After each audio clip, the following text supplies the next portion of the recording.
flag of the United States of America, and to the republic for which it stands, one nation, under God, indivisible, with liberty and justice for all. All right. Okay, let's start off by introducing the board all the way to my far left, please. Anthony Henry. Michael Donlin. Richard Tripp. Crystal Morin, Secretary. Lynn Perkins, Chair. Jim Dietzel. Jason Dragani.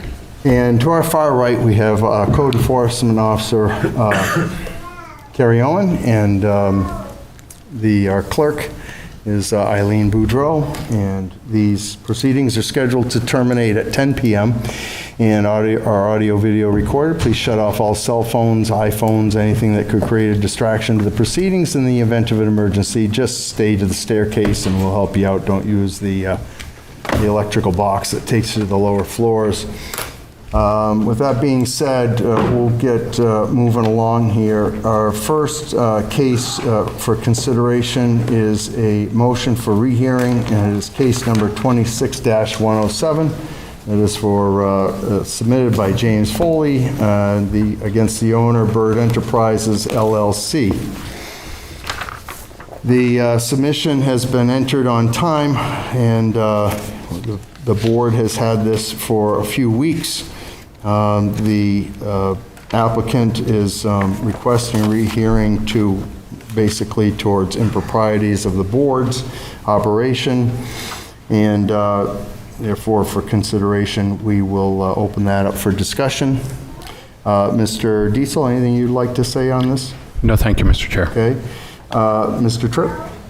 I believe his reasoning in his request was just as colluded as his testimony when we heard the case. I do not find it any more relevant now. All right, Mr. Donlin? Mr. Chair, I don't find any justification for a rehearing. Very good. Mrs. Moran? Chair, I also don't find any new evidence for a rehearing. And the chair and myself will say that I don't see anything that the board did not cover in 4 hearings, and and no new information here to reconsider that the board did not address to begin with. So in that case, we have, do we have a motion on this? No, but I can wing it. You think you can? Yeah. All right. Well, I'll let you wing it then. Go ahead. I make a motion on case number 26-107 to grant a rehearing for James L. Foley. And I believe that's it, right? Regarding the property itself. Regarding 178 Hampstead Road, Derry, New Hampshire, 03038, Bird Enterprises, LLC. And I correct that, that's 187 Hampstead Road, Derry, New Hampshire. Mr. Foley is 178. All right. And that concludes the reading of the motion. I need a second. I'll second it. All right. Should we include the case number in the hearing, in the motion? Yeah, I make a motion on case number 26-107 is. Okay, thank you. Good. Mr. Tripp, you seconded that? Yes. Okay. Motion's been seconded. Any conversation on that? Mr. Dietzel, you all set? All set. All set to my left, Mr. Donlin, Mr. Tripp. I'm good, Mr. Chair. All right, very good. All in favor of moving that for a vote, say aye. Aye. Any opposed? Mr. Tripp, what say you? No. Mr. Donlin? No. Mr. Dietzel? No. Ms. Moran? No. And the chair will make that 5 noes as well. As I'm sure the abutter is aware, his next recourse would be to the land use court, unfortunately, and we'll see where that goes from there. All right. Next case, 26-117. This is continued from June 18th, 2026, and it is Michael and Franny Greenberg.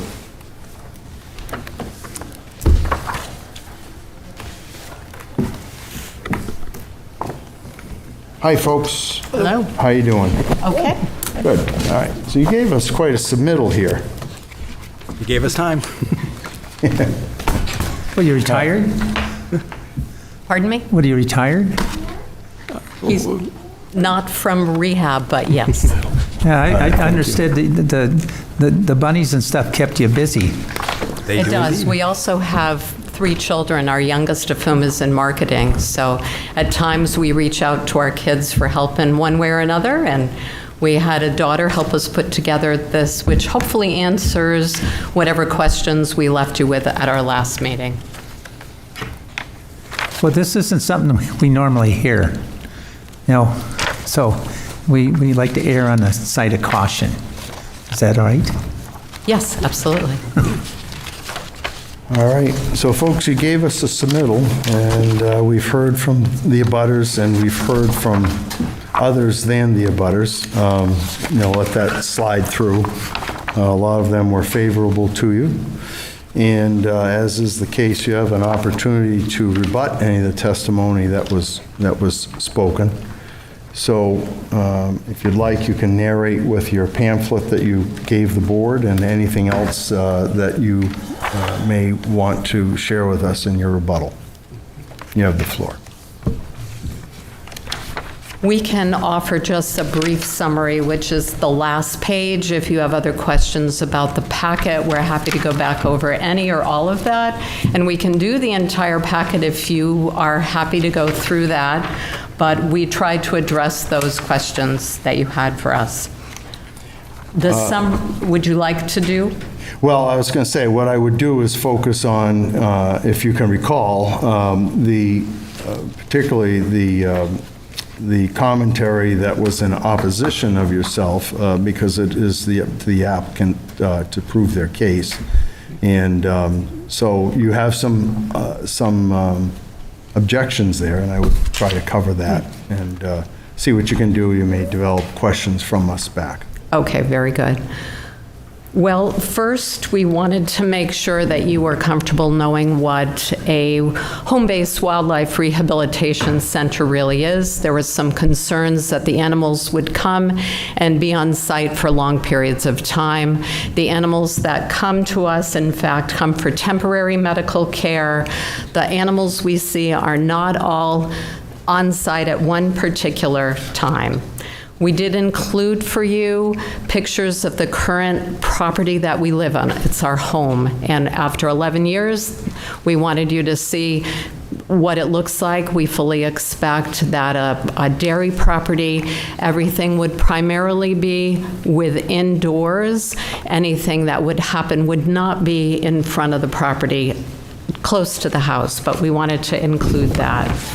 There was some concerns, and we wanted to address the licensing. We are licensed by both New Hampshire Fish and Game, also the USDA, and so we've included those specifically. How does one become licensed and what that means?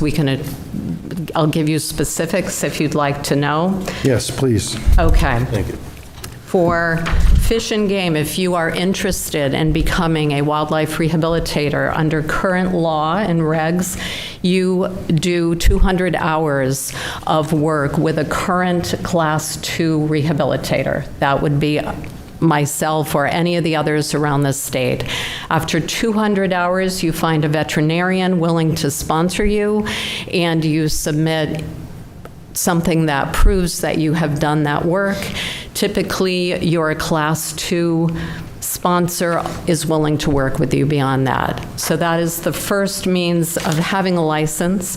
We also hold a license to exhibit. That means if we do, as we mentioned last time, if we want or have the time to go to a Girl Scout program or a Rotary meeting, we have the license to take a non-releasable animal off-site. When you do that, you also need to be licensed by the USDA, which we have. The regulations are that we are 100% Animal Welfare Act compliant. We have a formal veterinary care on file, we get unannounced inspections, and we need to provide precise record keeping. So we hold 3 licenses to do what we're doing. I know there was some question about noise. Probably, if you live near anyone, or maybe you even yourself own a dog, you know they can sometimes be quite loud. Wildlife patients typically are less than 20 decibels, where a barking dog is 80 to 100, your lawnmower 85 to 90, your rooster 90 plus, your horse 80 to 100. By nature, an injured wild animal is going to be quiet. They don't want you to know they're there. Even if they're in pain, they are not making a lot of noise. So, as I mentioned, our most common patient is an eastern cottontail rabbit. Their volume is approximately 20 decibels. We wanted to mention release of animals, as that was a concern. We are not allowed to release wherever we would like. We need permission from either a homeowner. If someone would like an opossum in their yard, we can check out the site, which we do. We have to make sure it's safe for the animal. But we do not just drive around and randomly pick sites. We work with New Hampshire Fish and Game to have pre-approved locations for these animals and make sure that they're safe when we do so. 76 Shanito Road is not considered a release site for animals. Staffing, I know there was some concern, what if someone wasn't on site and an animal might need care? We want to let you know that home-based wildlife rehabilitators are what happens in the state of New Hampshire. There is not a mandate requiring 24/7 in your home. People work full-time, they have animals, they work with Fish and Game to make sure that those animals are safe, and if they need to leave the property, it's done in a fashion that those animals are cared for or left during a time they do not need to be fed. Our nonprofit status is something that it operates exclusively for exempt purposes, and we are a 501c3. So the concern about being a commercial property, our nonprofit status would automatically prove that this is not for a commercial use. We are not a business, we're not selling animals, we are not selling any other product. As far as the rental goes, because this property is owned by the Greenberg family and not the nonprofit, just as if you would like to rent your own home, that doesn't change the zoning of it. So the plan would be, as we had mentioned before, to have somebody on site, to have renters, and it would be residential in nature, that home. And the rental agreement would serve strictly as a standard residential occupancy and would not violate zoning provisions regarding non-commercial districts. We were asked about vehicle traffic, both minimal and seasonal. What we did was we took a year's worth of intakes to determine how many cars on any given day might appear on our doorstep. If we get 13 possums brought to us, they don't come in 13 cars necessarily. Someone finds a mom that's passed with 13 babies. So close to 1,500 animals are brought to us in far fewer vehicles, with an average of being about 3 vehicles a day for the general public dropping off an animal. Out of curiosity, what we did after we left here, we also looked to see how long does it take someone to say, "Here, I'm here in the yard." We get a text to being helped and for them to turn around and leave. That time may be 4 minutes. If they're chatty and they have a couple questions, it may be a little longer, maybe a 7 or 8 minutes. So if you think about the last time you went to Dunkin' Donuts and tried to get your coffee, it's not a long period of time. We're not inviting people to come in, to sit down. We are not doing tours. People are not allowed to see the animals. It's a quick service. We need to get those animals care. So vehicle traffic was addressed here in our bar graph, as well as vehicle capacity of the yard. Now, with an engineer's help of measuring and considering how big your average vehicle was, this was measured to the vehicle we drive, which is a Jeep Cherokee. 9 vehicles fit in this driveway comfortably. Could you fit more? Probably, if you got them squeezing in there. But the diagram will show you the buildings and how 9 cars would fit, although we don't have 9 cars. 40 volunteers come throughout the day, the week, the year. We do not have 40 people on site. Off-season, we have 1 volunteer in the morning, 1 in the afternoon. During our busy season, we might have 4 there during a shift, but that's 4 cars. We do have some husband and wife teams. They drive together. So 9 would be ample. We have, of course, included a few photos for you of some of our animals, which was just for the fun of doing it. And end in a summary. And we're happy to answer further questions that we didn't address, but from our last meeting, wanted to assure you that these things have been thought through, that we are already doing this. Maybe some of you drove by our current property to see where we are in Wyndham, and we're happy now to take your questions. Mr. Tripp? I was interested when you said you do some exhibitions, and then you said that you only do this with non-releasable animals. Could you explain what a non-releasable animal is? A non-releasable animal is one that would not survive on its own in the wild, but one that could remain in captivity for educational purposes without it being stressful for that animal. Typically, that would be an opossum. Possums are short-lived, but they are calm animals. When we use them, the general public is not allowed to touch them. We can use them for educational purposes, talk about the natural history of an opossum, the benefit of having possums and coexisting with possums, but it means it's an animal that would not survive on its own, and it's with us not suffering, and that's determined through veterinary care and clearing, and then that's where the USDA becomes involved. They, too, check their caging and their overall well-being. So the releasable animals are the animals that come in for treatment and then, like you said, release. Yes, The exactly. non-releasable are animals that I imagine came in for treatment, and you determined that they were non-releasable, so you keep them. Yes. So I guess the question now is, how many non-releasable animals do you typically have? I don't know if there's a typical. Right now, we have 4. 4, all right. So I have another question, if I might. I was interested in you're being able to operate 2 sites.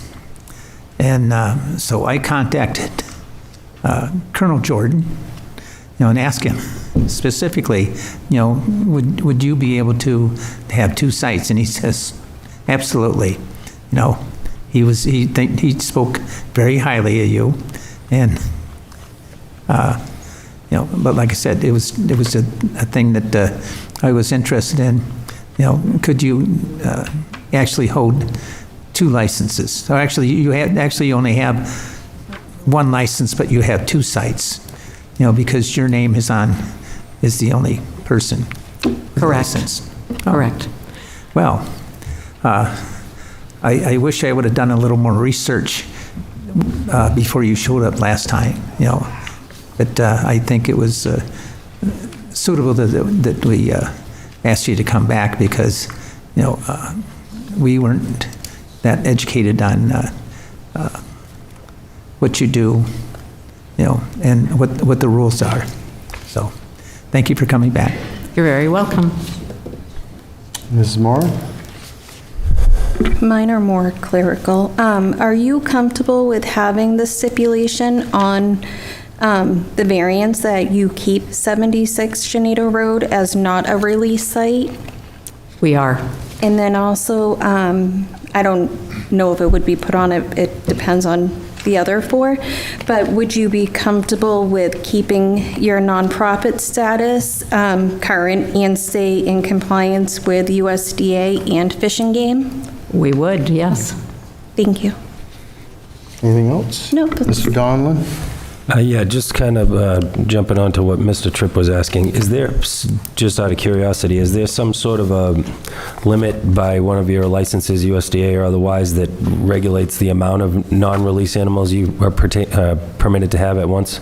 Yes, USDA says that the license I have would allow us to have up to 50 non-releasable animals. 1-5 That's or 5-0? 5-0. 5-0, okay. And then, just to reiterate, I believe this was said, but just because it's in keeping with this conversation, those animals you're only allowed to take out, right? Nobody's allowed to come in? No one comes to us, that's correct. Thank you.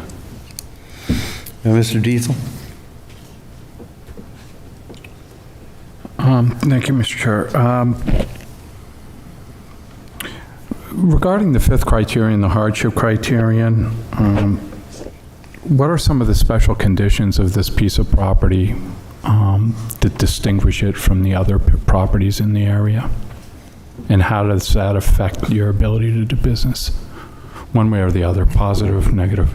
Well, one of the key aspects of the property is the outbuildings. There are several outbuildings. Home-based rehab, 90% plus is indoors. So having space that is not in the residential area, that allows for free movement of volunteers to go to those buildings. As you've seen on the property, there are 3 substantial outbuildings, providing for storage of materials. The animals come in, many are very tiny, they're in incubators, they go to cages, varying stages of cages, so there's a lot of material involved in the process. The outbuildings here provide an ability to store things on site and address the animals that are close by. So the outbuildings were the primary asset of the property. That and the fact that it is, you know, although its frontage is on the main road, the property extends all the way back to a very quiet area. So I think, you know, the property itself, the residential area is a bonus. The primary outbuildings were really the significant driver in, you know, how would this be utilized by a home-based rehab. It allows for, you know, very ease of access, ease of ability to handle all the requirements of a home-based rehab center, all in one site rather than in my garage. Okay, thank you. So you believe that this particular property, because of its special conditions, actually makes it conducive to doing what you want to do, as opposed to your neighbor, which might be less desirable a location because of the building. Yeah. Okay, thank you, Mr. Chair. Sure thing. Anything else? No, thank you. You indicated 3 licenses that you have, the USDA and through Fish and Game. What was the third? 2 are through New Hampshire Fish and Game. Oh, I There's see. the rehabilitator license. I hold an exhibitor license through Fish and Game and the USDA. So 2 categories with Fish and Game and Correct. 1 through the USDA. Okay, Correct. got it. All right. I think someone addressed concerns, and I think more so because of facility down the road from you, about any contamination of water that could occur outside of your the domicile. And I do see that you have a photo here with a stream in it, but I'm thinking that's from the Millstone address? Yeah. Or is The it from this? pictures are Millstone. Yes. Although we don't have a stream on the property, it may just look that way from the black and white image. Oh, no. Now I see what you're looking at. Yeah. So that's a semi-aquatic enclosure that houses currently 3 mink that are in our care. Okay. So that's not a stream. It's contained, it's filtered, it flows within that enclosure. Okay. So there's no risk of public contamination or water runoff that, contaminated water runoff, anything like that? There is not. Okay. All right. I have no further questions. We've heard from the public, and we heard from the public in the hearing prior, and we extended the courtesy to people who are not direct abutters to this parcel, that typically do not have standing to this location. Ms. Owen, we did get staff report from you, am I correct? We did, correct. Okay. Anything else that you think we need to know that may have occurred in the last few weeks? No new information. I just wanted to mention a reminder when structuring the motion that a planning board site plan determination is recommended. Okay. All right. Got it. All right. Okay. Anybody else have any questions? Mr. Henry, you all set? All set. And Mr. Dragani, anything from you? No, sir. All right. Well, that being said, we can take a motion to go into deliberation if you folks are all set. Yes. So moved. All right. Mr. Tripp makes the motion, and Mr. Donlin seconds. All in favor of deliberation, say aye. Aye. Any opposed? All right. Anybody wish to lead off? Mr. Dietzel? Well, I listened to what the abutter had to say, and she read an emotional letter from the former owner's daughter, I believe, and it was moving. And but I think many of her concerns were addressed by the applicants in their written response and here tonight. And I'm hoping that that she'll feel satisfied that the historic nature of this property will be continued. My problem, of course, as always, is the hardship criterion. And I reread the statute, and I reread the notes and here. And under 5A, it says, for purposes of this subparagraph, unnecessary hardship means that owing to special conditions of the property that distinguish it from the other properties in the area, no fair and substantial relationship exists. It doesn't say whether those conditions are positive conditions which make it more, as they stated earlier, conducive to use versus less.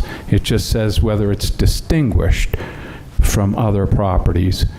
And I think for me, that is what makes this pass the hardship test, because I think the other 4 criteria are met. I don't see any relationship to values and all the other ones, and so I don't think there's a substantial relationship between the purpose of the ordinance and this. And the second part is it reasonable? And I think the applicants have demonstrated to my satisfaction that this is a reasonable use of the property. Thank you, Mr. Chair. You're welcome. Anything else? No, thank you. Mr. Donlin? Yeah, I believe that just jumping on to the taking care of the home and the character, I would say that it's in their best interest to keep the house in functioning order, so I don't see that as a problem. And certainly the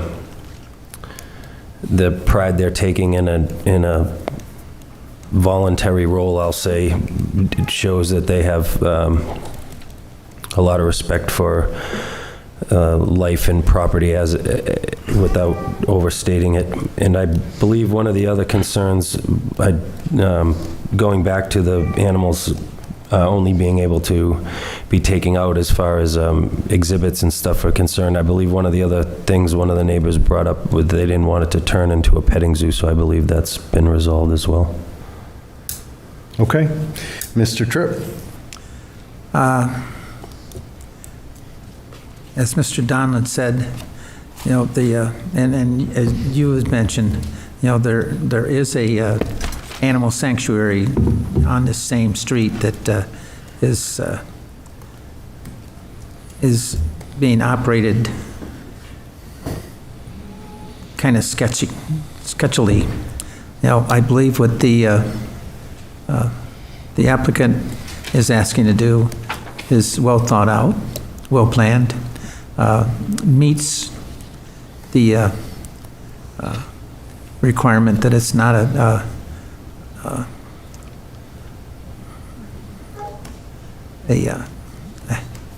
detriment to the public. I think that the 2 weeks we had to research the legal side of everything were well spent, you know, and the applicant also provided a bunch of information that, you know, was not presented at the previous hearing. So I think it's something that Derry can be proud of. Okay. Ms. Moran? I agree with Mr. Dietzel. I had researched the listing so I could get a better idea of the house and the property, and it's beautiful. There's no question asked whatsoever. And I agree that those buildings are going to be used for something they need to be. And as a mom of 5 adult kids, it just screamed ADU and compound, and I think the direction they're going in is better suited than what it could go in. Okay, is that it? Yep. I think Mr. Dietzel narrates through one of the key points of the 5 criteria, and what I find is that often as we are an evolving society, and there's often things that when planning and legislation and executive approval construct things, like in the case of all government, sometimes things get lost through the cracks. And I think the fact that this is a licensed use, and it's probably not one that when we were working on the legislative and executive process was even thought of. I think that that brings us back to is the use unreasonable? And to me, this is because it protects the public, because it protects the critters. It is one that is a contact address and therefore needs this approval, but does not stipulate that there is, in reflection of a use that's not really recognized, but does not impact the public negatively, I think is a use that is reasonable for the property when you are looking at that 5th leg of the criteria. And so I think that this is overall a reasonable use that does not impact the public in a negative way, and I think it benefits the public by preserving what we often see and enjoy, and not seeing some mutilation on the side of the road. So anyway, that's my position on that, and so I'd like to move forward and construct the motion as code enforcement has requested. Site plan determination should be added to this above and beyond the subject to obtaining all state and town permits and inspections. Are there any other conditions that the board voting members would like to apply to this motion? I think just the one, this not become a release site, just because that was their biggest, what I felt was the biggest concern would be animals going there and then them releasing them there as well. We are aware that the supervisory aspects of this, under this license, we didn't ask if there was inventory actually written for the animals that are brought in, but in the idea of your concern, this being a release site, I think the licensure aspect of it ensures that's not the case. It's just a debate, it's not a... No, I didn't even think of if someone was to call and say they had, 5 pets one day and now there's only 4, that it could, I could see where it would go for Miss Owens. So I think having it on the record that it can't be is enough. That's what you would like? Yes. Okay. Anybody have any opposition to that? No. Ms. Tripp, Ms. Donlin, okay. Address not to be... No, I was agreeing with you, saying it didn't have to be there. Oh, okay, very good. What'd you say? She said it does not have to be on as a condition of the motion. All right.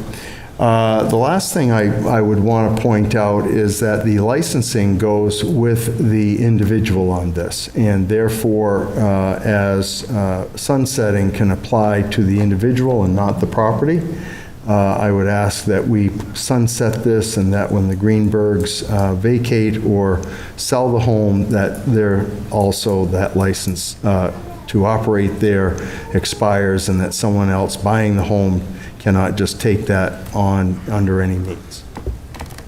Anybody object to that? I think we should add a condition that should the Greenbergs cease operating the rehabilitation center, that the variance would sunset also. Okay. Approval to operate Requires licensing. sunsets with the vacation of the, vacating of the Greenbergs, correct? Well, the thing is, the Greenbergs could, stop doing this, Yes. and when they no longer have a license, then I think the variance should lapse. Correct. Mr. Dietzel, did you follow along with my comment? I followed along. I think Written to your it's written to satisfaction? my satisfaction, yep. Yep, Mr. Donlin? Strictly as, I suppose, more devil's advocate than anything, I could see a world where one of their volunteers, specifically the person that might be renting it, would probably want to move forward in its stead when they are no longer trying to, and I could see that as being somewhat of a hurdle. Right. So the last condition of the motion says approval to operate sunsets with the vacating of the Greenbergs. Is that acceptable to you? Meaning when they sell it and they vacate it, their license goes, somebody else can't just come in and take a license over. Somebody else would essentially have to come back here to do this all over again. Fair enough. All right. Mrs. Moran, you good with that? Mr. Tripp as well? Yep. All right, very good. That's third condition. Fourth and all, we all good? Yep. All right, very good. Anything else? All right, the motion is structured, so with that, let's make a motion come out of deliberative. Mr. Dietzel? Second. All right, Mr. Dietzel has a second off of Mr. Tripp's motion. All in favor of coming out of deliberation, say aye. Aye. Aye. Any opposed? Very good. Mrs. Moran, you have a motion to read. I do, thank you. I make a motion on case number 26-117 to grant a variance to the terms of Article 6, Section 165-46.a of the Town of Derry zoning ordinance to allow a wildlife rehabilitation center use at the property. Parcel ID 08041-001, zoned MDR, as presented with the following conditions. We have 3. 1, subject to obtaining all state and town permits and inspections. 2, site plan by planning board site. 3, the approval is to operate sunsets when the Greenbergs vacate the property. And that concludes the reading of the motion. I need a second. Mr. Donlin? Second. Thank you. Any comments there? All right, let's I get into make a- finding of fact. I'm sorry. Sorry to interrupt, if I could make a comment. It's called a site plan determination required by the planning board. Maybe. Did we get that? No, I said I didn't do determination. Okay. So I'd like to correct it for number 2 is site plan determination by planning board. You good there? Thank you. Very good, thank you.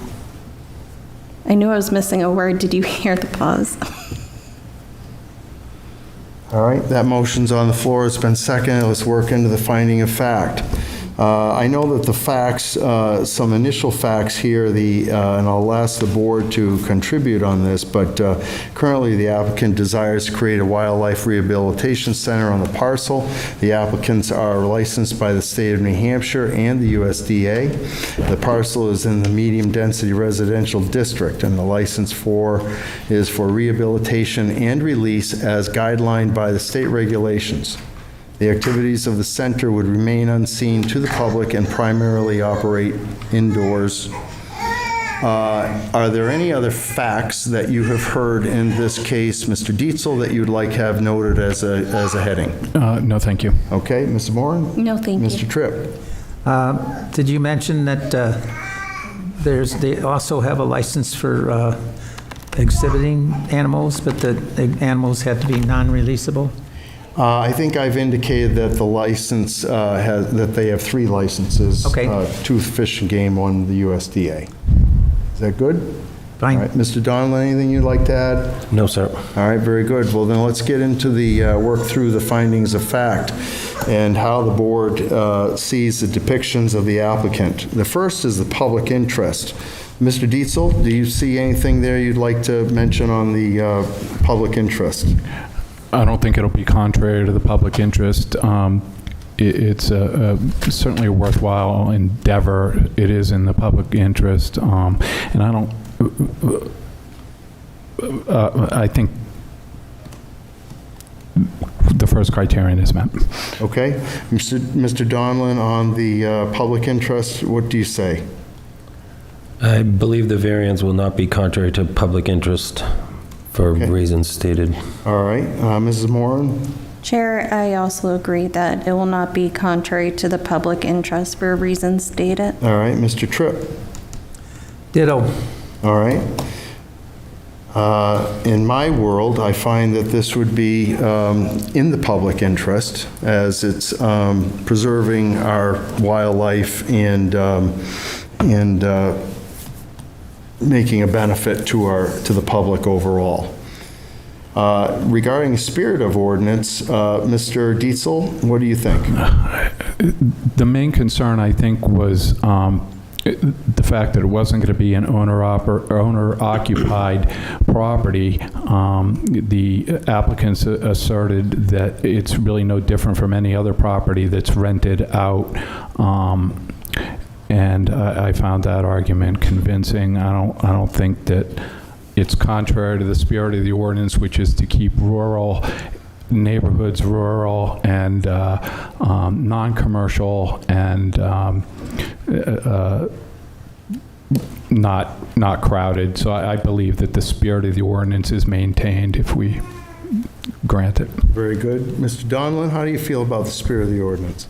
Feel the spirit of the ordinance is observed for reasons stated, and I'll add on that no structural changes or nothing elaborate to the residence itself is happening. This is all internal. Very good. I like that. Okay. No change to the property. Mrs. Moran? I agree the spirit of the ordinance is observed because it's not changing the character of the neighborhood, and having the planning board, if they do, having them do the site work, they'll be able to put down anything so to confirm there'll be no changes. Very good. Mr. Tripp? Well, I believe that unless someone that is looking to bring an animal that's injured goes to the Fish and Game website and looks up where the rehabilitative sites are, they would never know that the Greenbergs were operating a rehab center. Yeah, and I would say also the spirit of the ordinance is there. Everyone's touched on this. There's no change to the parcel at all. And as Mr. Tripp has just indicated, the use would be concealed. I think I recognize this is nothing more than a location for the state to have the license registered and a second opportunity to keep the critters alive. I will say this, I hunt, and one time I found a moose in the last weekend of the season struggling in the forest, and we were there in the woods till 8:30 at night trying to save it, and Fish and Game came out the next day, so you can't save it. So they shot it, and then I dragged it out and we ate it. So we try to make the best use of everything. So, Nothing else to waste. Fish and Game shot it, by the way. I did not. So anyway. You're not going to be invited. When you said we drug it out, did Fish and Game help drag it out? Well, actually, to get it out of the woods, they got an ATV up, hooked a cable to it, dragged it, and I had to ride on the handlebars of the four-wheeler to keep it from flipping because the moose was 700 pounds. Substantial justice. Mr. Dietzel, you want to lead? Well, I think that any potential harm to the public would be minimal or hypothetical only. I think the applicants did a pretty good job of addressing their concerns, and so I think the benefit to the applicants outweighs any potential harm to the public. I think substantial justice would be done if we were to allow this variance. All right. Mr. Donlin.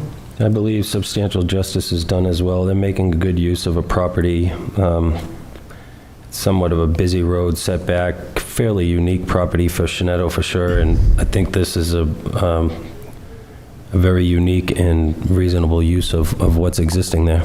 All right, very good. Mrs. Moran? I also agree for already things what Mr. Donilon had said, that I agree with him that substantial justice is done. Okay. Mr. Tripp?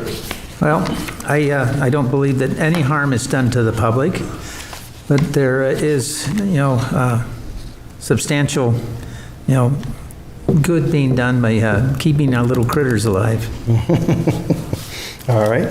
And I think that the substantial justice, the gain to the public is outweighed by the approval of this. Values of surrounding properties, are they diminished? Mr. Dietzel? No. Okay. Mr. Donlin? I do not believe the values of the surrounding properties will be diminished. Very good. Mrs. Moran? Chair, I agree as well. All right. Mr. Tripp? I don't believe that there'll be any impact on the property values. And Mr. Perkins would concur that I see no negative impact to the property or the surrounding properties, as this is a contained use primarily within the building or the structure or in an unseen situation. Literal enforcement creates unnecessary hardship. Mr. Dietzel, you want to speak to that? And we can keep this to Not category really. A if you'd like. The little paragraph one kind of says it all. The substantial relationship between literal enforcement and the goals of the town. I take that to mean that we shouldn't be disallowing something for the sole purpose of disallowing it. We should take into consideration the other four criterion, and it should be based on the unique characteristics of the property, and that could be for the better or for the worse. And I just don't see how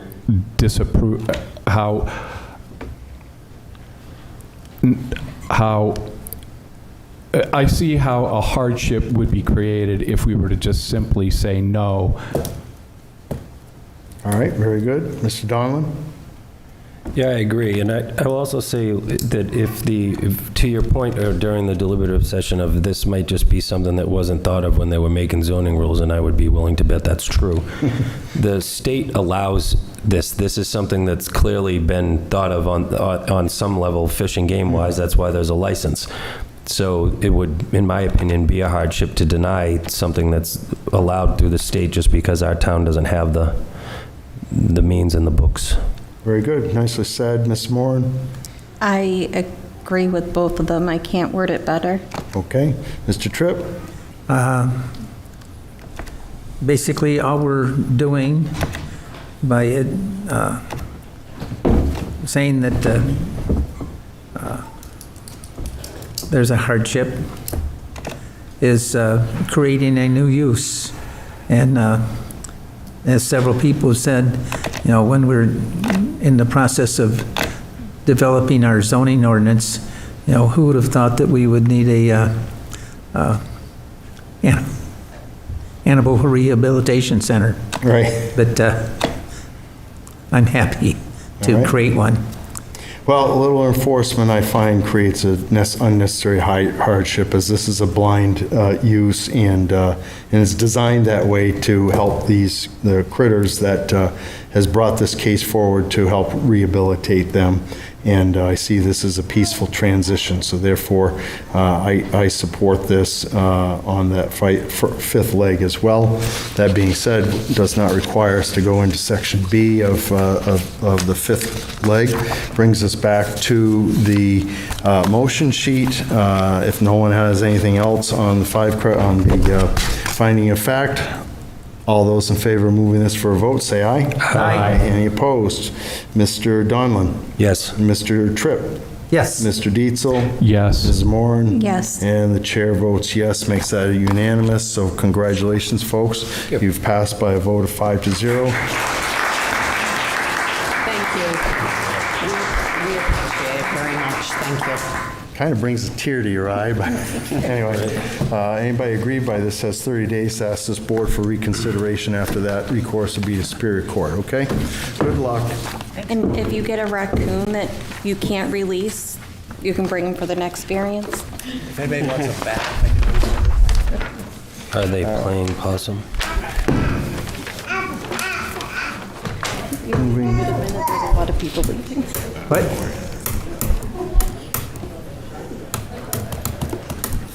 My goodness. All right, let's keep moving. Case number 26-118. This would be Cocozo Enterprises LLC. Ay, ay, ay.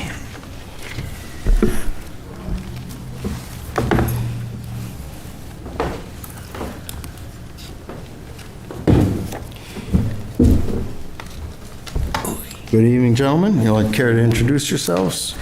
Good evening. My name is Rob Deegan with S&H Land Services. With me tonight is Mike Cucuzzo. How you doing, Michael Cucuzzo? Okay, very good. And you are representing Mr. Cucuzzo? That is correct. All right, well, so what we ask for is our protocol is that we have 5 criteria read first for the record, and then we'll move on from there and barrage you with questions. Sound good? Absolutely. All right. My favorite part of this. Okay, variance will not be contrary to public interest. The applicant's use of the property has had a negligible impact on the public. To deny the variance would be a disruption to his business. Thus, any benefit to the public would be outweighed by the impact on the applicant. Spirit of the ordinance. The applicant's use of the property does not threaten the health, safety, and welfare of the community. Thus, it is not contrary to the spirit and intent of the ordinance.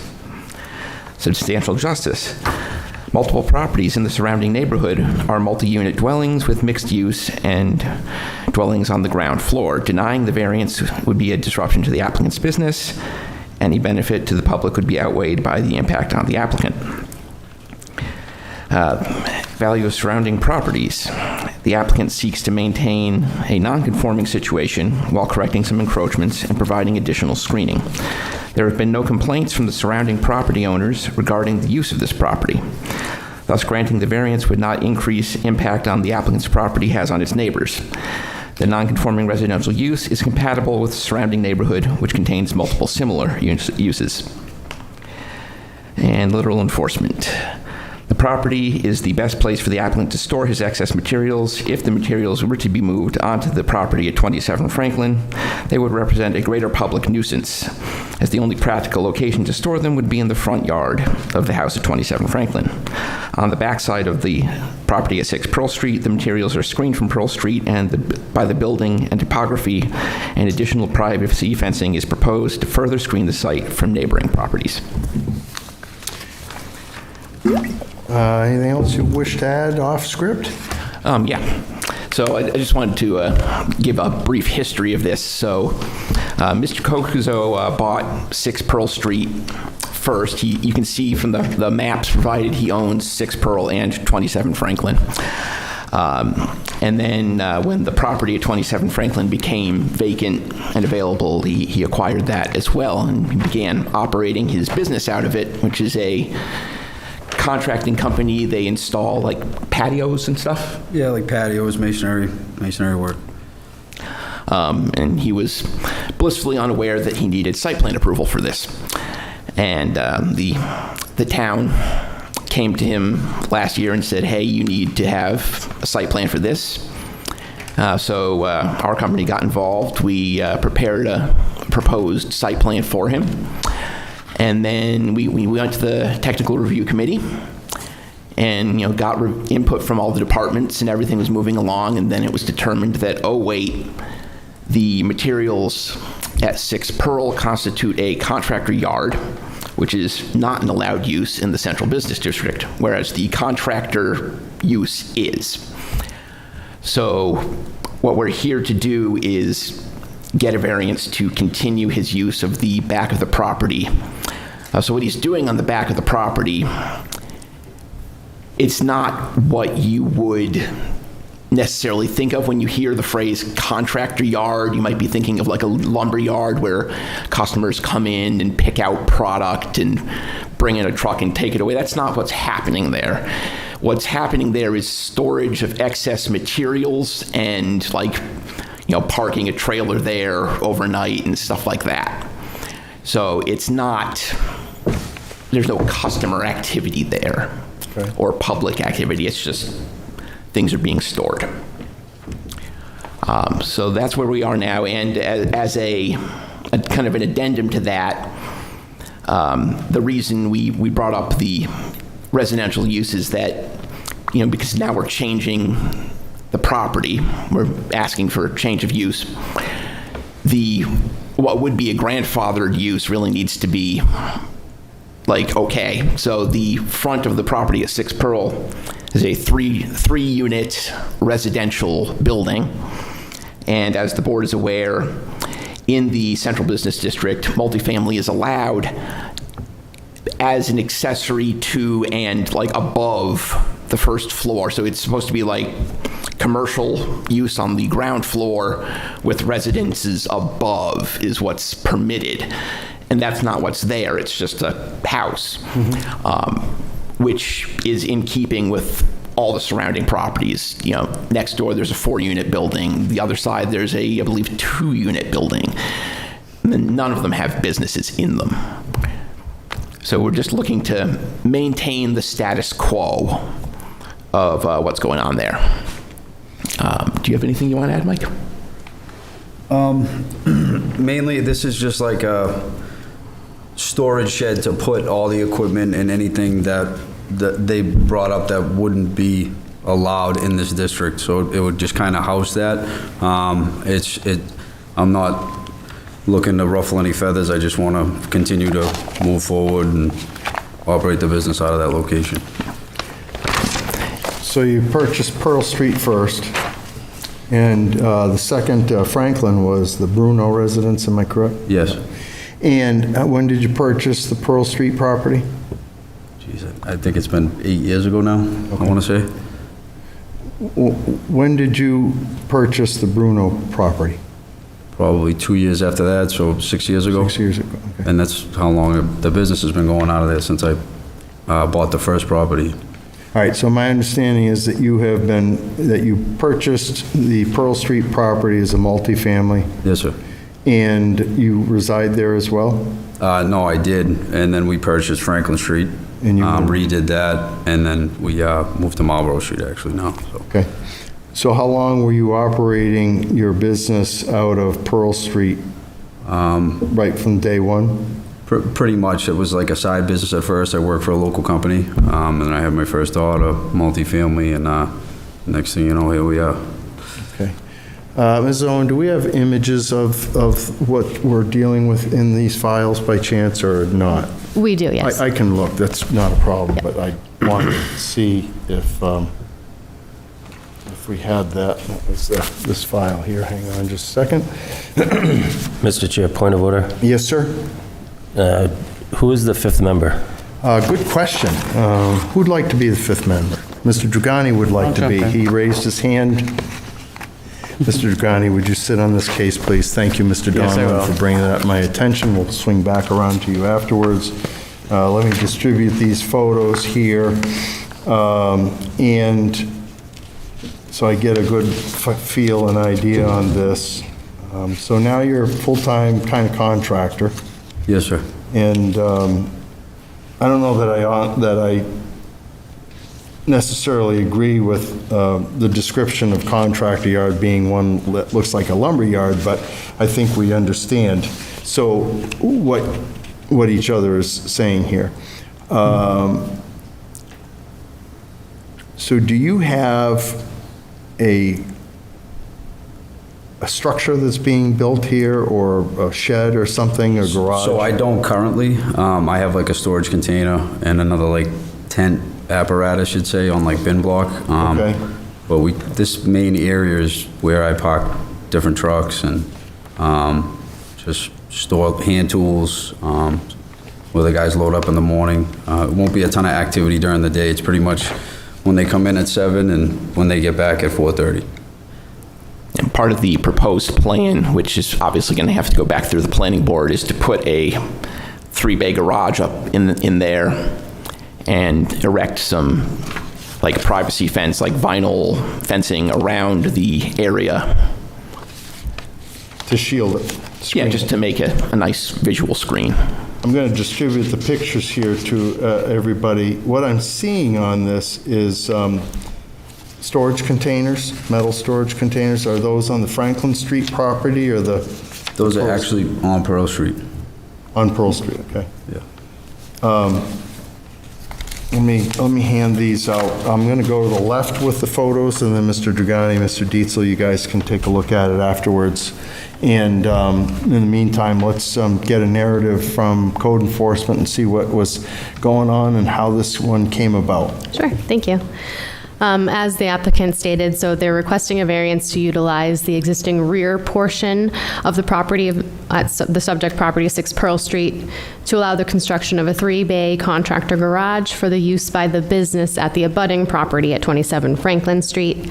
As the applicant stated, he owns the adjacent property at 27 Franklin and operates a masonry contracting business out of the existing detached garage on the property, which also contains a separate multifamily.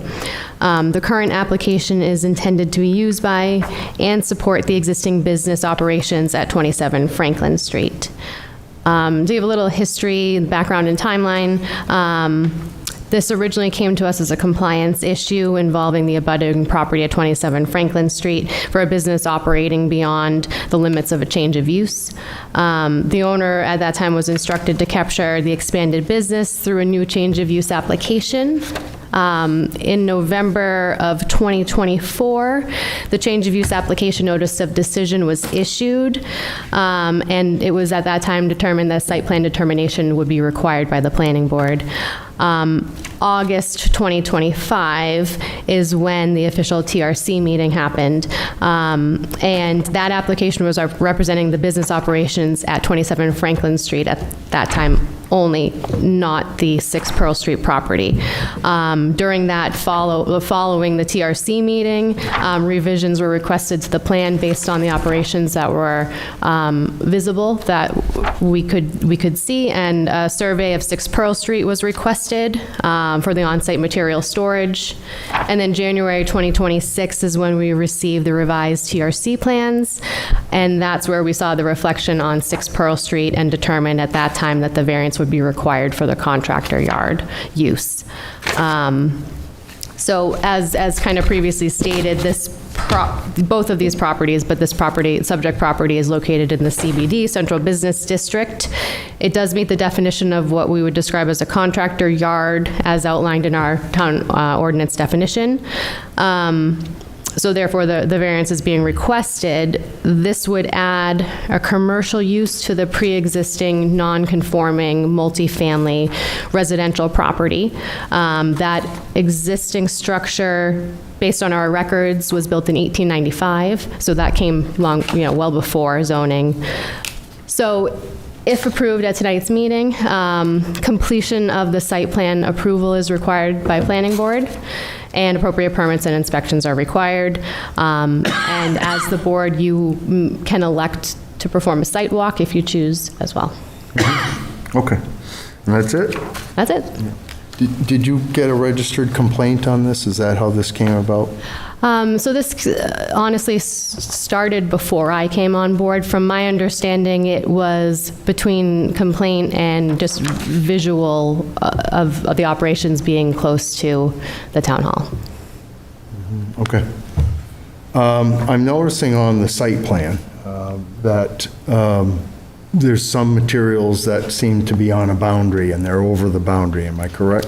That is correct. And have those been cleaned up at this point, or is it just left? Yeah, they were moved. I didn't look today but my guys do tend to put things, you're talking about on the hillside leading up to Pearl, right? I don't know. I have on your plan where just above where it says notes, I can see that there's materials to be relocated. Yeah. Hashed out, right? So what was there, we call it, it's just a bunch of like extra pallets of brick and stuff like that. We've started going through them. I started moving everything, so it's definitely about 10, 15 feet back. I haven't gotten rid of all the brick yet, but I definitely moved them off the border of the property.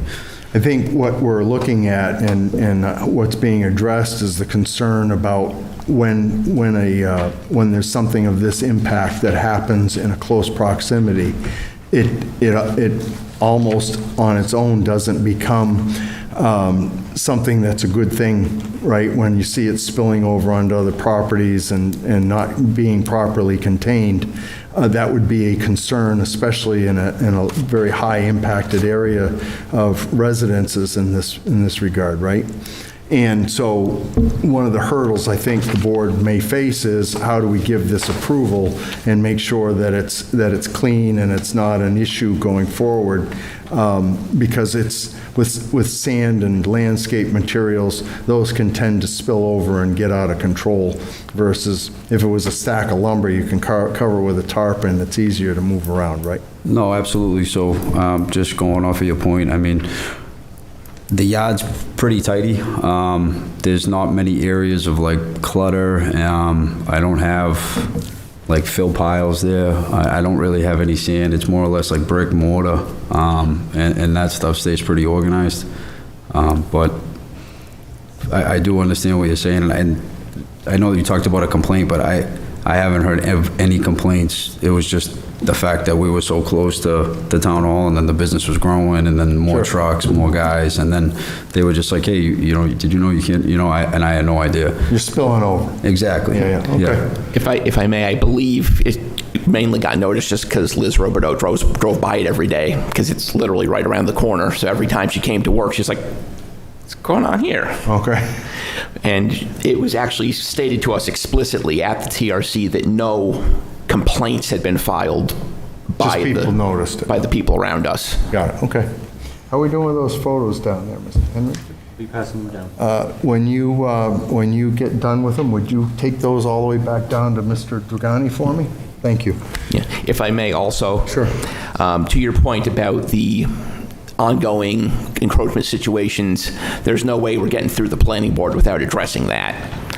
So the planning board will make sure that, when this gets approved, it is above board. Yeah, no, I understand. But And we've then already- that takes us back to the criteria of the variance itself, right? The zone requires, if it's going to be a commercial property, that some kind of, that typically a business would take the first floor and then the residences could be above, and I understand when that ordinance shifted and its intentions at the time that were thought to be in good shape. I think that we have a new structure on the corner here that was one of those that faced hurdles to comply with the, with that same ordinance.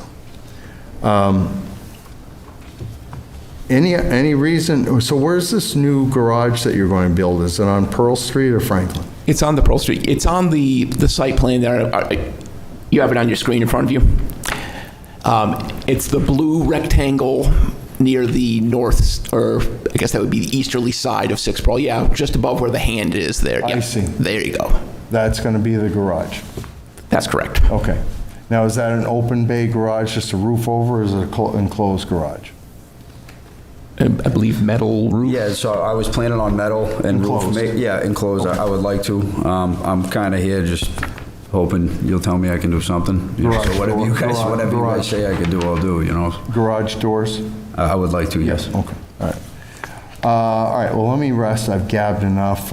Anybody have any questions, Mr. Tripp? Not at this time. Okay, Mrs. Moran? Our variance is 27 Franklin Street, and you just said the garage is going on 6 Pearl? Yes. All right, I just want to make sure it's correct. Is Yeah, the it's- address on this because the applicant resides at 27 Franklin, but it's the property that we have to give the relief to or not is on Pearl? The property for relief is on Pearl, correct, but to be utilized by 27. Got it, okay. Correct. Could The you say that applicant again, please? business.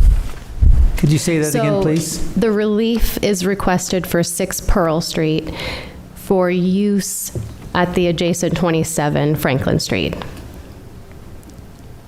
So are you thinking a driveway connecting the two? Well, that's what I was just going to point out. So, I mean, when we first started clearing all the clutter and stuff out of Pearl, when we purchased it, it was just cut down wood, piles of wood.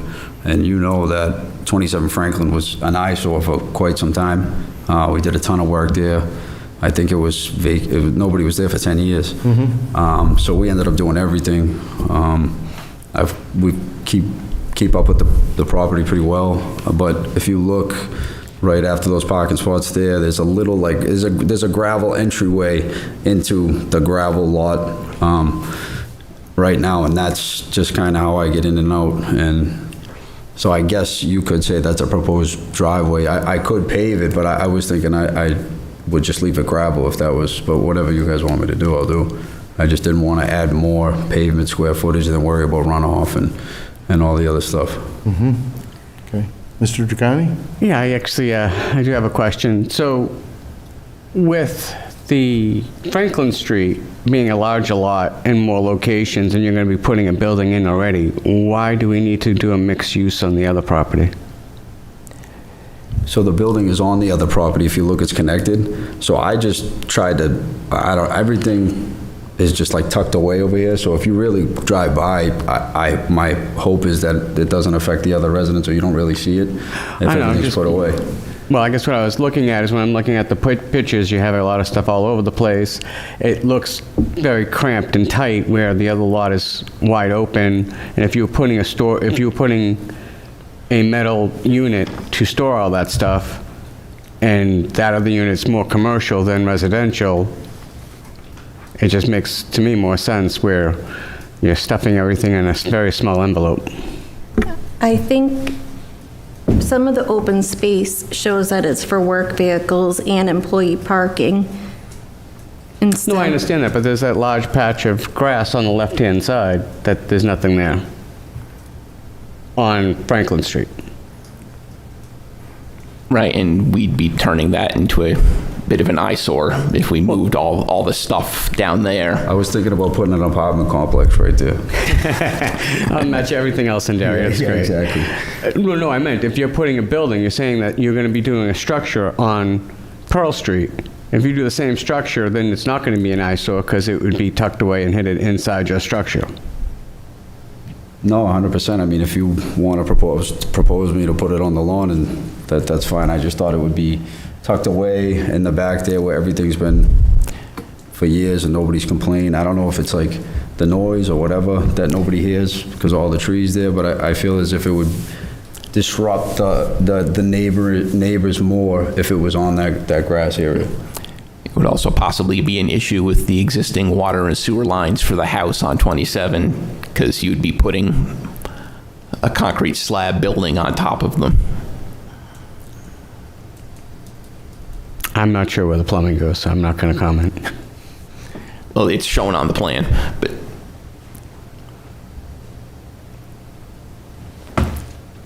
I'm all set. Okay, Mr. Dietzel? Yeah, I think my question is for Ms. Owen. Did you say that currently, as things are right now, the property is not in compliance, or is it just what he's proposing tonight that's not in compliance? The way that it is operating today and has been is not in compliance. It's not in compliance. And they're trying to bring it into compliance with this variance. And so if we grant the variance, he still won't be in compliance, but he'll be less in compliance, but have the variance, so he'd be okay. And you still would need to So in complete. effect, he's still not in compliance, but it's better than it was before, or less non-compliant than before. Okay, thank you. I think that's all for the moment, Mr. Chair. I think Mr. Dragani's question was, why not consolidate everything onto one parcel where there's not a controversy and where there's a history of that type of operation, salt, sanders, trucks, onto what I'm gesturing towards is the Franklin Street parcel. I don't want to necessarily say that you would park it over the water or sewer lines, but I guess that's my inquiry, is why not do that and keep that historical aspect the way it was and the way it was recognized? well, at this point, it's already existing where it is now, so seemed easier to ask for the variance and not relocate it all.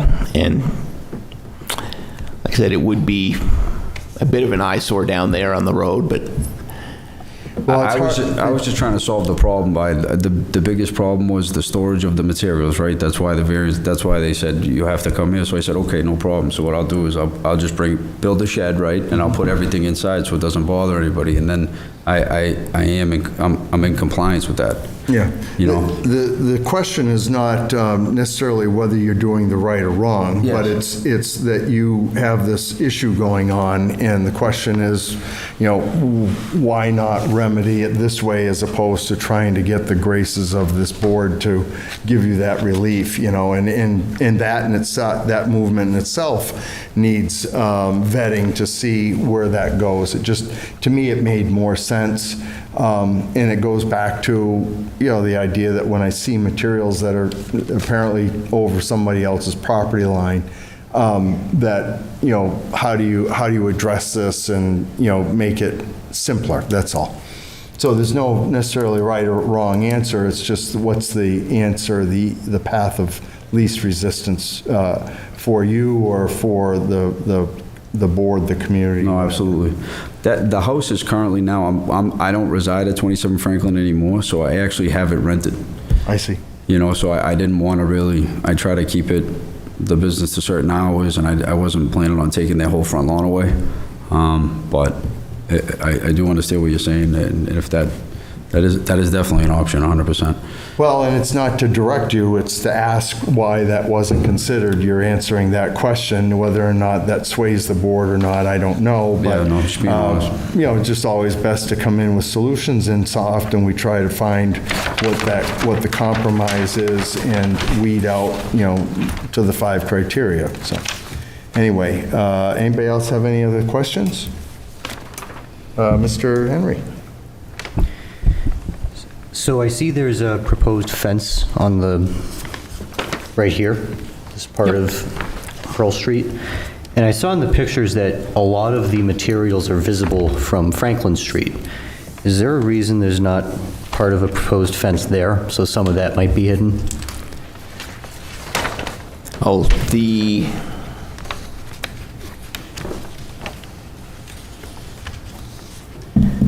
you got the hillside and the trees and the neighbor's shed there. Okay. So the materials you're talking about that you can see from down here would be this pile and like the container that's there and this little sand shed thing. And that's where the garage would go. But this side of the property, there's much more view from the neighboring land because it's a lot flatter there. So the fence around that would shield that. And you're not going to see anything from Pearl Street because the building and the hillside kind of comes up, then goes back down. Okay, thank you. I think one of the concerns that I have going forward, and Mr. Dietzel addressed it in the prior case, was, you know, the hardship aspect, right? And because this becomes a voluntary thing that starts to grow and expand almost accidentally without someone knowing that they're not in compliance, right? A few rocks, a few bricks here and there, doing it on the weekend, and the next thing you know, you've got this you know, accumulation of stuff. And to be honest with you, some of the pictures aren't so flattering in my eyes either, right? Especially with the storage containers there and whatnot. So it's not a good fit for that area in my personal view at this point. And so the introduction of questions and why not this, why not that, is where that leads to. You folks, you guys have anything else right now? No. I do not. I have a question. Mr. Tripp? How do you access the construction material from Pearl Street? You don't. You don't? You don't. So the elevation, if you're looking at Pearl Street, when you describe like a hill, it's got to be, I mean, from the top of the driveway, it's got to be 15 feet down to the street. When you bring material in, you always bring it in from, on the Franklin Street side? Everything, yeah. So if you look at that access right next to the current garage and the shop and the office, you have to come in right there and then go over there. So it's mainly like, you know, those materials do get offloaded and it's excess material. Yeah. But like it's mainly, we park a lot of trucks there and if, I've been getting rid of materials as we go, but I figured this proposed shed would literally solve everybody's problem and it would look nice and Now, tidy. where do you park the trucks? Right there. Where it says gravel lot? Yes, sir. Yep.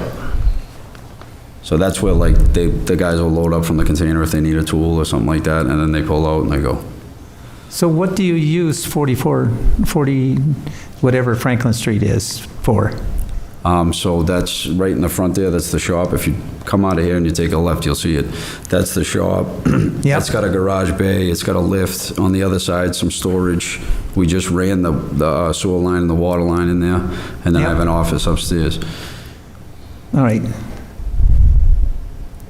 Where is the office? I see in the garage there on Franklin Street. Yes, sir. So if you, yes, it's right above the right side. It's like not huge, but it's like 800 square. I don't know, maybe 600-700 square feet. I'm not exactly sure. So is a business a permitted use at Franklin Street? It is, it came through originally as a change of use because there was a prior business operating out of there, and then it was a similar use, and so that's how it was looked at internally.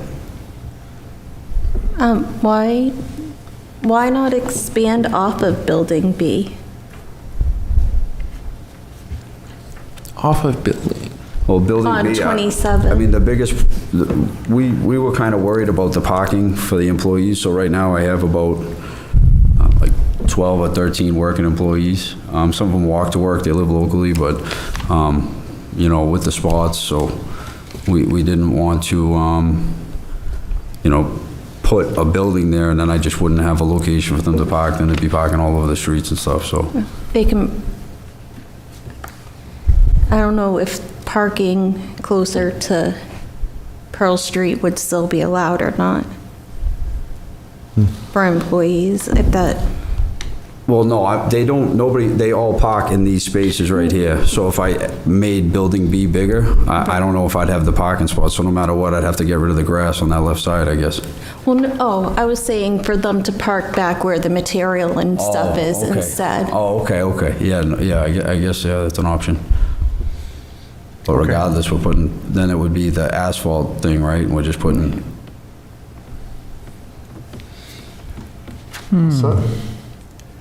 So what's being asked for? I'm confused. me too. So they are essentially asking to use the rear portion of 6 Pearl Street to add a contractor yard use to the existing residential lot, in addition to the residential lot. And then that contractor yard would be utilized by the adjacent 27 Franklin Street business operation. And is the business operation permitted? The business operation is permitted through a change of use, correct? Okay. Thank you. Like I said, that- Actually, can I ask a question quickly to you again? But is a construction lot and a commercial multifamily combined? Is that something we've combined before? It's not a I guess. 4-unit. It is combining, yeah, it's essentially combining I know, commercial. but can we, I mean, is that something that has been combined? I'd have to look at what we have looked at, done in the past history, but top of my head, I can't think of anything. I have a question too, Ms. Owens. If they did expand off of that lower building, would they even be here? If it was all kept on 27? For the use, no. Anything changing, so if they're changing utilities, drainage, if they use parking elsewhere, those are things that would potentially need approval elsewhere, but simply, the answer would be no, they wouldn't need a variance to increase their use at 27 Franklin. Okay. I have a question too. And forgive me, because it might have been asked and answered, but I want to answer it, or I want to ask it. Just to be clear for me, they're requesting that the property be used for a contractor yard and a garage. Those sound like two different things. So the contractor yard in and of itself is an approved use?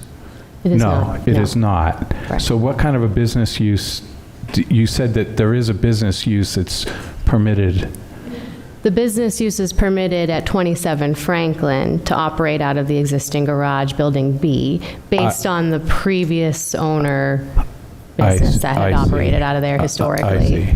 It was a similar business when the new owner purchased the property, or the applicant purchased the property, and at that time, it was looked at as a similar business, so it could be achieved as a change of use. Okay. He essentially wants to expand it to 6 Pearl Street, and he owns both. Right. Okay. All right, thank you. I think an area that I need clarity of is that the contractor garage really is a moot point to this, because if we approve the use on Pearl Street, essentially the contractor garage goes back to regular permitting, and all you're going to do is observe setbacks and so on and so forth. My sense is he could probably build the contractor garage there if he wants. What he uses it for, if the board doesn't approve it, is up to him, if we don't approve the use as a contractor yard. He would be permitted to construct a garage on the property for residential use, or for his use, Whatever he correct? wants. But how it's currently operating now wouldn't be permitted to continue Got it. without the Makes sense. variance. Yeah, makes sense? Yep. Okay. So realistically, we just want to look at the impact of the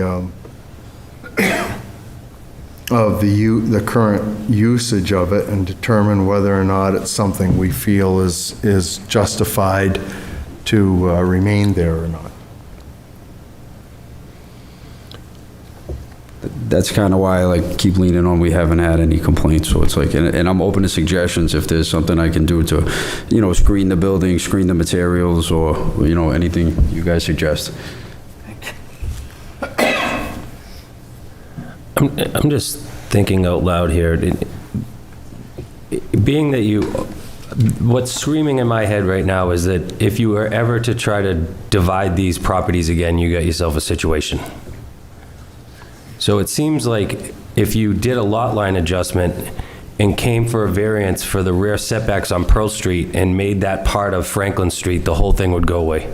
We actually discussed that, but we thought it would be a little bit more in detail, whereas if it's literally just for storage. So, I mean, at this point, if I ever did do that, which it will probably be my kids who sell it, not me, but I would, I mean, it's connected by, you can plant the tree there, Right, but then like, how would you, I guess, I mean, because if we were to speculate that you could access the garage from Pearl Street, then the question's gonna be, why don't you just access it from Pearl Street now? Yeah, so, I mean, by right, you could. I mean, if you see the paved driveway, that is like a hill that goes down. I see it. Yeah, so, I mean, you really, you could. You could if that was, but See where I'm going, I didn't though. want to disrupt the tenants who all park in that driveway to make it like a roadway. It would actually be perfect for trailers. I could like go up, go around, and come down. I thought about it, but I just felt like it would disrupt like the tenants and the flow of traffic right off of that, because it gets pretty busy right there at that intersection. So I just felt like it wouldn't work, because you got like the Dunkins, the dentist right there, and then that stop sign coming out of Cumbies. It's really busy over there. Ms. Owen, you had indicated that this initiated prior to your coming to this position, but was it that the Franklin Street property had the change of use, and that's what kind of initiates this? 27 Franklin had the change of use to operate the contractor business out of the property. And from my understanding, that's just the evolution of time or through time. And since then, that things have kind of spilled over to 6 Pearl, and that's where the compliance concerns came into play. So the change of use notice of decision was November 2024. And again, this was all kind of looking at 27 Franklin Street. So when we went through TRC, originally it was 27 Franklin, and then when we received revised plans, because we had requested a survey of 6 Pearl, that's when this came in front of us. And that's why we're here this evening. Gentlemen, you almost can solve your own problem, or you take the risk of the board making the decision for you. What I'm thinking is, let's make a call to public, see what feedback we get. After that, if you'd like to consider tabling this and rethinking your position and coming back next month for this, you might be a good strategy now that you're hearing the dialogue going back and forth. I myself find the Pearl Street thing kind of a headache, and I've already described that I find that it's not a good look, but we're not there yet. So why don't I make that call to public, see if anybody comes forward, and then if you want to rethink this before we make a decision, you could do that. All right? Thank you. Keep in mind, anybody that says anything, I don't know if anyone's going to come up, but you'll have an opportunity to rebut that as well. Okay? So at this point, let's make a call to public. Anybody wishes to speak in favor of this application, this would be your opportunity to come forward and do so. Seeing no one rise. Likewise, anybody who wishes to speak in opposition to this application, this would be your opportunity to come forward. All right, folks. Gentlemen, we don't have anybody to speak here.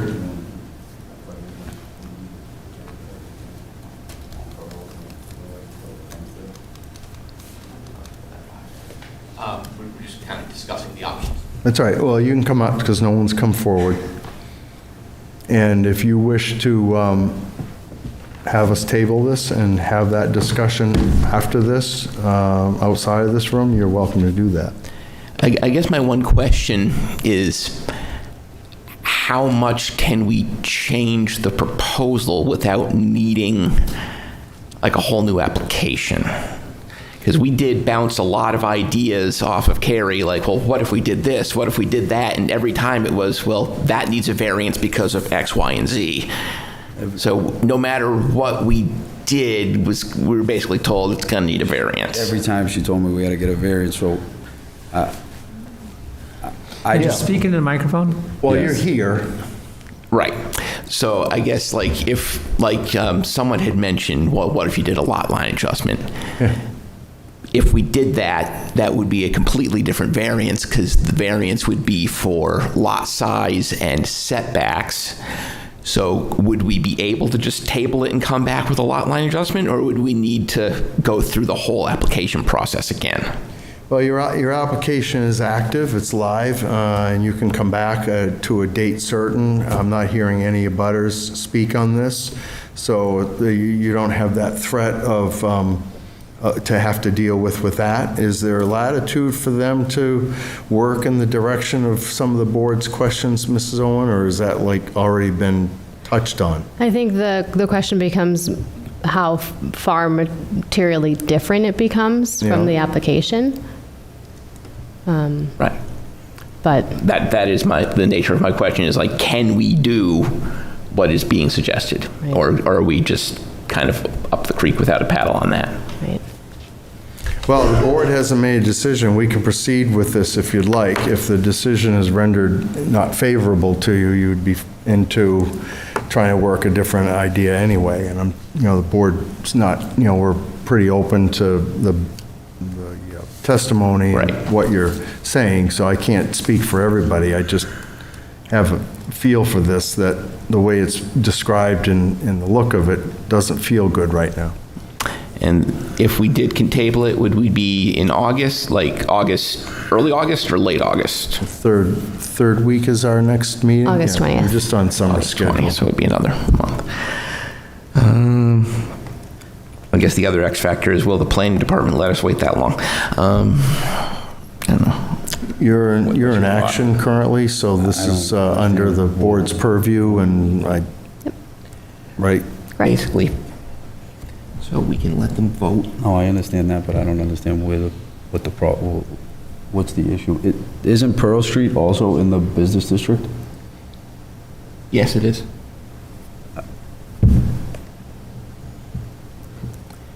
So we can look at a couple alternative ideas and come back and see if that flies, or we can, Yeah, whatever you suggest, I mean. okay. Do you guys have any suggestions for Pearl Street, or just completely 86, that whole lot? That's where I started the business out of. Just get rid of that lot and just move everything to Franklin? I mean, I could put it on the front lawn if that makes more sense for the town.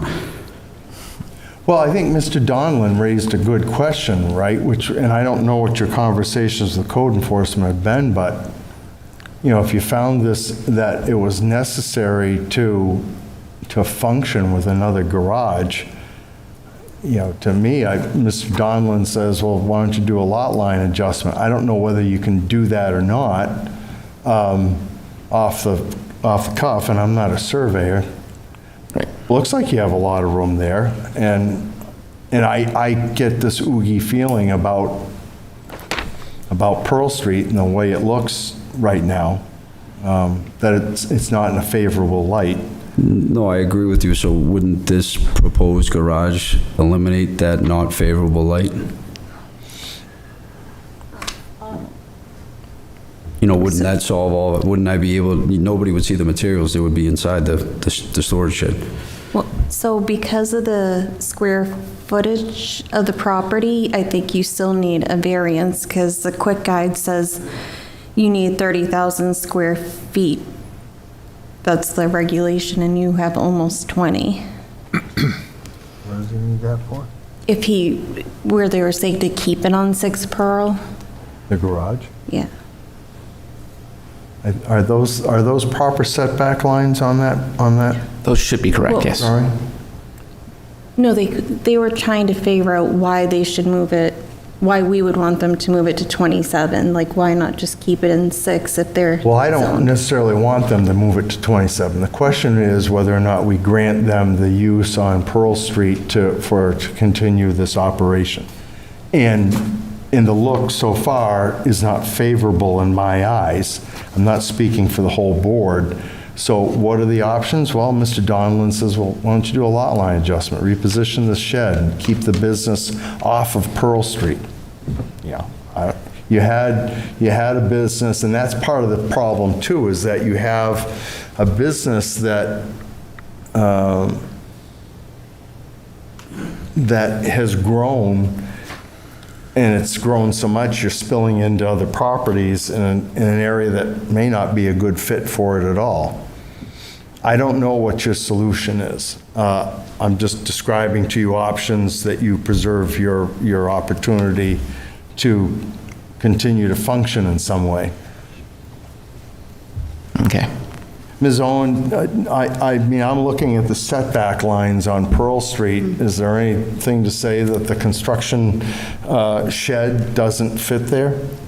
I'm not sure what Mrs. Moran what you were pointing out there. Yeah, I mean, if it's a lot line adjustment that's given to 27 Franklin, it's hard to say where that lot line would fall, but at first glance, I don't see it being a setback challenge, but it could, depends on how they configure it or if they want to reposition the garage as well. Right. Mr. Tripp, you have some thoughts there? I don't like it. Okay, Mr. Dragani? I'm with Tripp. I'd rather keep it into one lot than having something spread off over to 2, and that's just my opinion. Mr. Dietzel? This isn't a criticism of the applicant, but I just don't think that the application is fully fleshed out yet, and I didn't know that until we had this discussion. I don't have enough information, in my opinion, to make a judgment in this case, because the burden is on the applicant to show that he needs a variance. And he hasn't shown me why he can't get a lot line adjustment and fix the problem like others have said. I don't know if he can, I don't know if he can't, but the burden's on him, and he hasn't demonstrated to me that he's even tried. So if we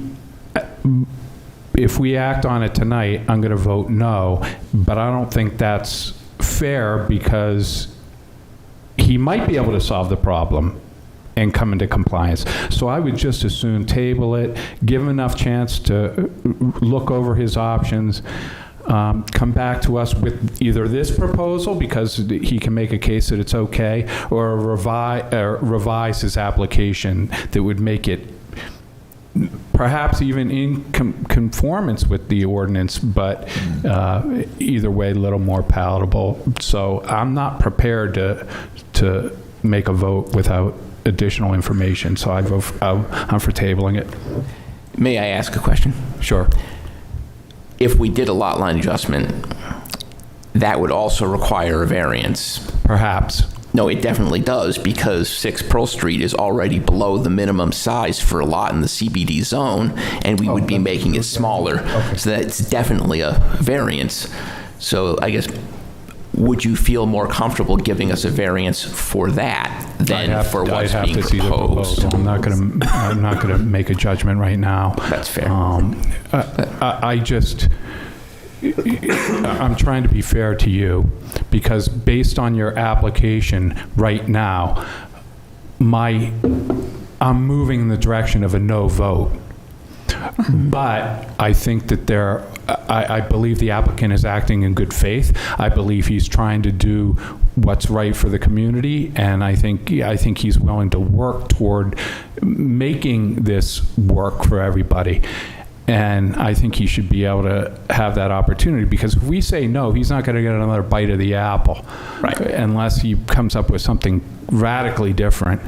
And I don't want to close off that possibility. So I don't want to say what, you might come back with another proposal and I'll still say no. I don't know. But I just, if I voted tonight, I would probably say no. And You'd be back here in August I'd anyway, or rather. September. I'd rather. Question for Ms. Owen. It might be, I know we've touched on it already. So contractor is allowed, so he could park vehicles there, have his garage. It's the materials itself that can't be there. Correct. Those would have to be moved. Correct, yep. Or stored internally, yeah, elsewhere, so. Gentlemen, what do you want to do? I guess we'll have to table this and Circle the back. wagons? Okay. That's your request to go ahead and table? Yes, sir. All right. Very good. Applicant has asked for tabling. Mr. Dietzel, you want a motion? I make a motion to table this case until August 20th, 20th, correct. 2026. That's a date certain. I could have a second, please? I'll second. Okay, all in favor, say aye. Aye. Any opposed? Hearing none. Gentlemen, we'll regroup and see what you can do later, all right? Yes, sir.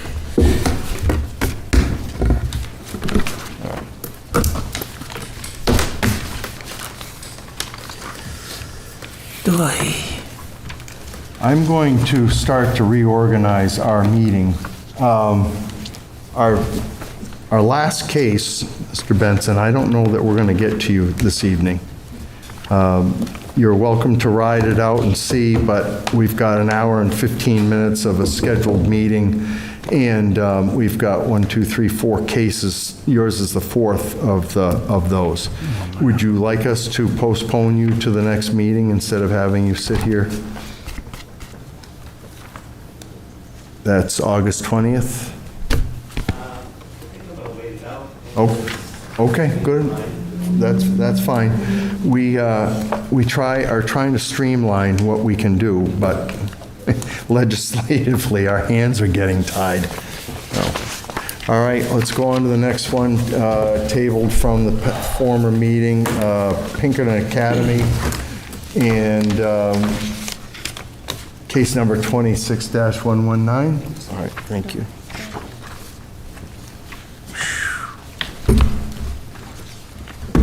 All right, so we have, you have, gentlemen, have somebody remote as well from Maine. They're just there to assist you in the event there's some questions from the board, correct? Correct. Okay. Who's presenting? Ed Kenny will be presenting. I will be. My name is Ed Kenny. I'm with Watchfire Signs. You're who? Ed Kenny. I'm with Watchfire Signs. Watchfire, okay. And Mr. Henry, would you like to sit on this one? Is the board okay with me sitting on this case since I'm such a recent graduate of the school that is applying? I think you'd have more. Do you want to sit on it or do you not want to sit on it? Might be better if I sat on a different case since I have so recently graduated from the institution in question. Okay. Are they I going think- to pull your diploma?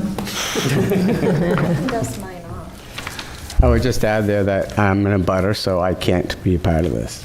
So Did you pay them for your diploma?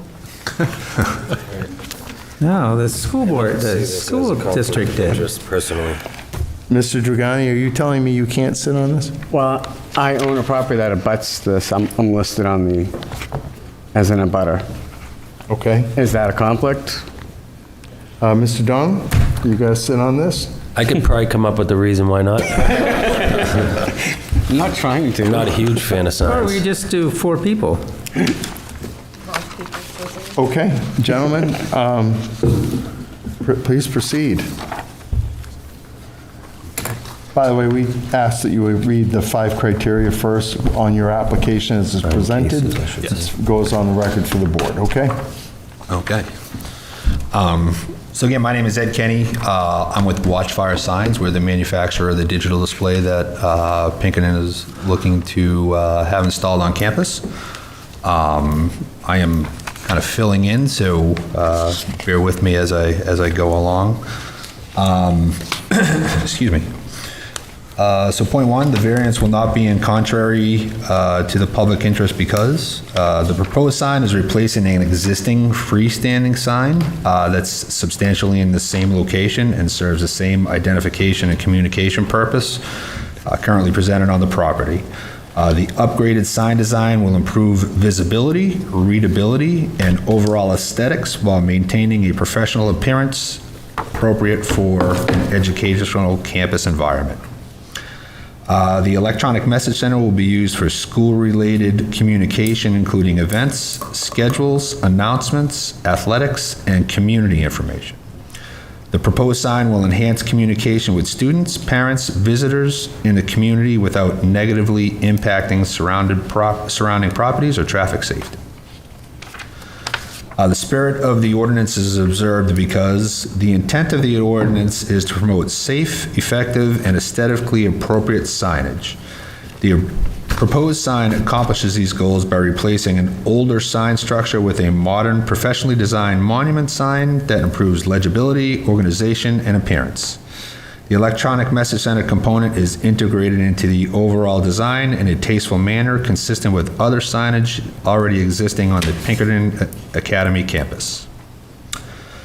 Substantial justice is done because granting the variance allows Pinkerton Academy to modernize and improve an existing campus sign while continuing to effectively communicate important school and community information.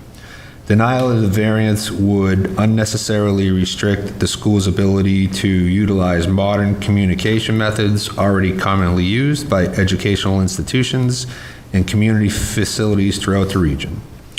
The benefit to the school and the community outweighs any potential impact, particularly since the sign replaces an existing structure and remains compatible with the surrounding area. The values of surrounding properties are not diminished because the proposed sign is a significant aesthetic improvement over the existing sign and incorporates high-quality materials, professional design elements, and landscape features. The updated monument-style design is intended to complement the character of the campus and surrounding area. The electronic message center is integrated into the structure in a cohesive manner and will be used primarily for school-related messaging. The overall appearance of the property and surrounding corridor will be improved by replacing the existing aging sign with a modern, well-maintained structure. Little enforcement of the provisions of the ordinance result in an unnecessary hardship because, for purpose of this paragraph, blah, blah, blah, no fair and substantial relationship exists between the general public purpose of the ordinance provision and the specific application of that provision to the property because the proposed sign is replacing an existing freestanding sign already serving this location on campus. The request is not for a new commercial sign location, but rather a modernization of an existing school identification sign that is used for campus communication and public information. Pinkerton Academy is a large educational campus with significant daily vehicle traffic, multiple access points, and frequent school and community events. The electronic message center component is intended to provide timely communication related to school functions, athletics, scheduling, emergency messaging, and community notices. The proposed sign will remain consistent with the character of the property and the surrounding area and will improve the overall appearance of the existing sign location. Strict application of the ordinance in this case would prevent the school from utilizing modern communication methods and reasonably serve the needs of the campus and community.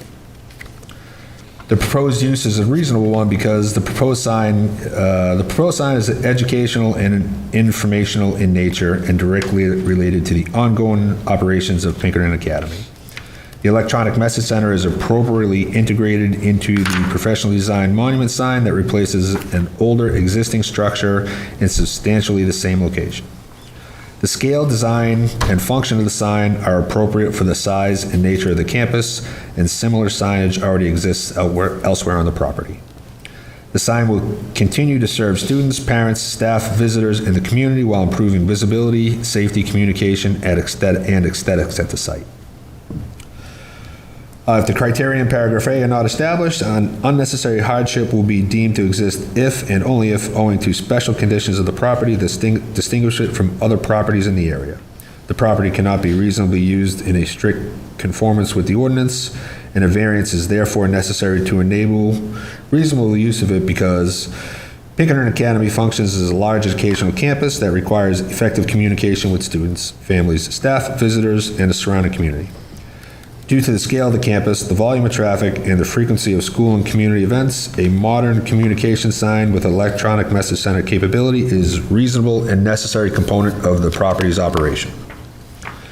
Without the requested variance, the school would be limited in its ability to communicate timely and important information in an effective manner consistent with current educational and community standards. The proposed sign replaces an existing sign in a similar location and is designed to enhance the appearance of the property while maintaining compatibility with the surrounding area. Okay, in your own words? Was that, I'm sorry? In your own words? Anything further? Excuse me, I'm sorry? Anything further? No, at the moment, no. Okay. Questions from the board? How big is the existing sign? The existing sign is, hold on. It's basically identical to what's there now. It's a little over 8 foot tall in height, a little over 8 foot wide. The existing signage is exactly the same in terms of height and width. Thank you. How far from the road is it? It's going to be set back, I think it's a little over 10 feet. 20 feet. 20 feet. 20 feet from the road edge? Yep, so it does conform to the code as far as setback for signs in the MD, medium high density residential. Sorry about that.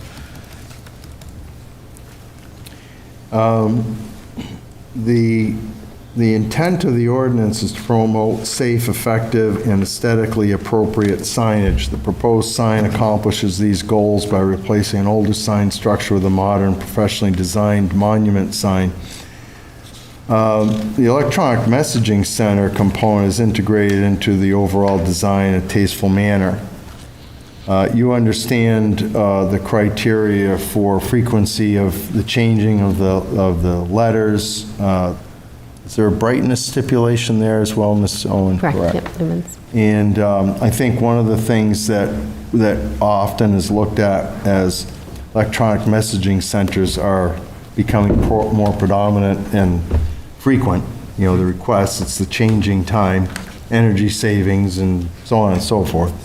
But, you know, as a safety distraction of images that could draw someone's eye off of traffic and run over a student.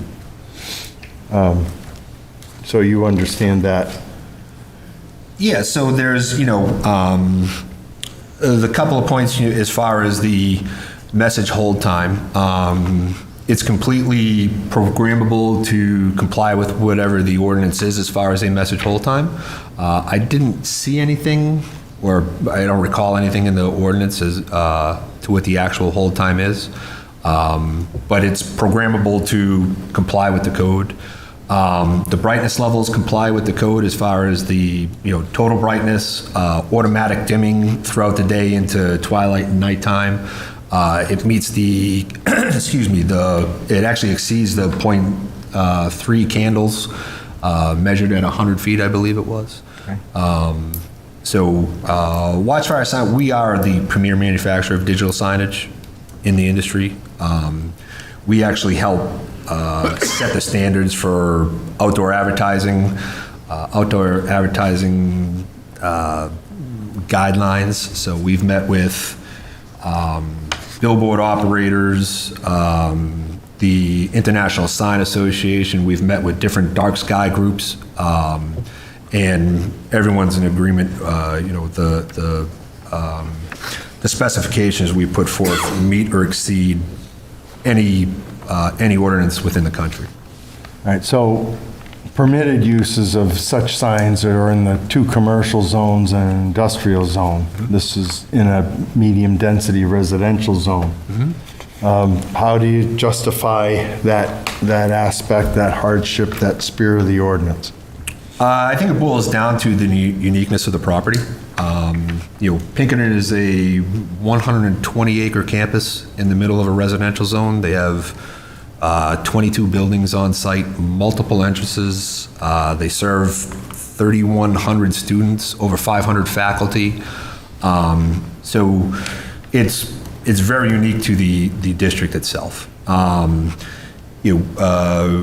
I understand digital signage not being allowed in a residential area. Part of the ordinance is for residential area, you don't want a sign that's distracting, it's too bright at night, or shining in a neighbor's window and so forth. The location of the proposed signage, with the exception of one property, it's completely enveloped by the campus. There's the buildings on one side, the athletic fields on the other. There's not another resident within several hundred yards.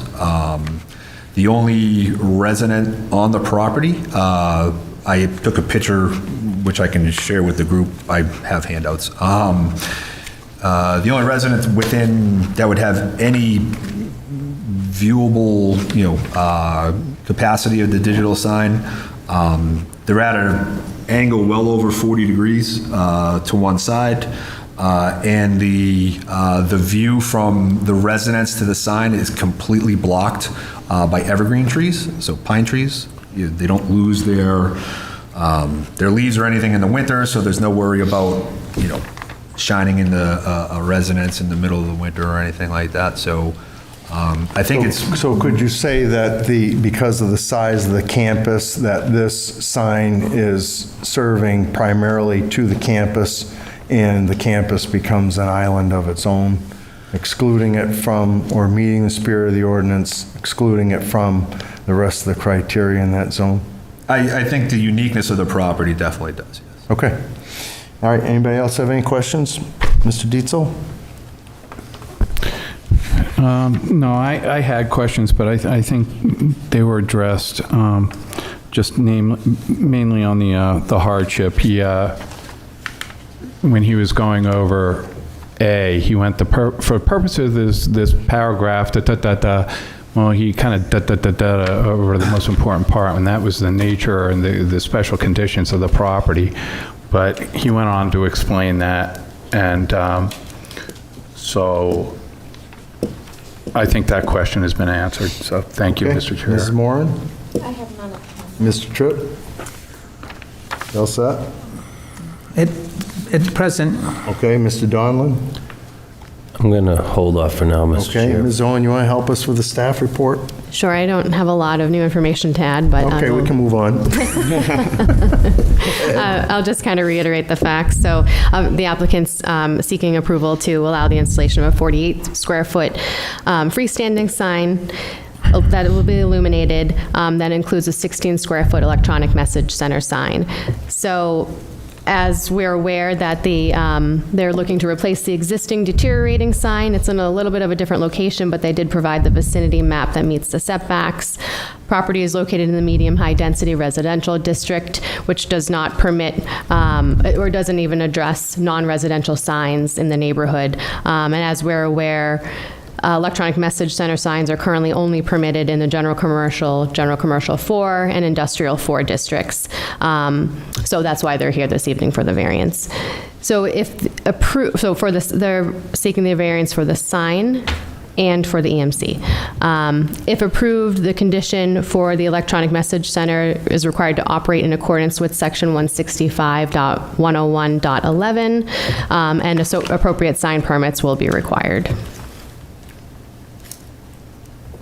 Is the visibility the reason that you're relocating the sign closer to the road edge? I think it has more to do with that existing structure is in just such disrepair. You had a picture of it previously. The stone base is deteriorating, crumbling. There's footings below that brick base that are not adequate, for the new signage. What you would consider, what's required today. So to put it in the exact same location would be more difficult than moving it, several feet away from where it is now. And it will be easier to see from the roadway, where that one is kind of set back into the driveway a little bit more. Keeping in conformance with the code and the 20-foot setback, the new location will just have better visibility from the road. The sign, the new sign proposal is not on piers, it's on a solid base similar to the one that's there. Correct. And the one that's there is not worthy of tearing off of the footings and then setting this back on top of it? If you look at that, excuse me, that previous picture, that brick base, the sign shop, Bailey Sign, had done a site survey, and beneath that brick base, there's a concrete footing that all of that sits on, and the steel poles sit on. The steel poles themselves are in disrepair, so they're not reusable. The concrete footing that's there, it's been there for a very, very long time. And there's concern that, what they could see was not in great shape, and there's concern that there would just be so much disrepair that they would have to completely dig out, that entire concrete footing and start over from scratch, where, having that sign move just a little bit further away to give it better visibility from the road, still conform to the ordinance as far as a setback. It's a more cost-effective option, and in the end, it gives better visibility to people traveling down North Main Street. You can see that existing sign, it's probably 30 to, I'll call it 30 feet into the driveway. And there's, if you look on the north side of that street, there are trees that block the visibility. I believe that's a tree blocking visibility. So the new location, it serves the same purpose. It just increases, the visibility will be better, and it's a more cost-effective option than digging down, 6 feet to find dilapidated concrete, remove it all, re-excavate that area, and pour a new base. Okay. All right. Anybody So, else? Mr. Tripp, go ahead. I assume you're going to, when you install the new sign, you're going to remove the old one, right? Correct, yes. All right. So if you remove the old one, why couldn't you put the new one where the old one used to be? So when you look at that old sign, what you can see above ground is not the entire structure. So you're not going to remove the entirety of the old sign? The concrete footing that would be below that Yes. brick veneer, that can most likely stay. Some landscaping over that, you'll never even know it's there. Okay, so you answered my question. Yeah. All set, Thank you. Mr. You all set, Mr. Tripp, or not? Currently. Okay. If you're not, that's fine. Well, You have the- another question? No, it was just, if you're taking the old sign out, but you're not taking the old sign out, you're removing the visible portion. Yeah, I mean, that concrete footing, if I were to guess, probably goes down maybe 2 feet. So it's probably 36 inches by 2 feet by 8 feet. This is significant weight to it. To remove it is not an easy task. But you're going to put a similar base in the new sign, right?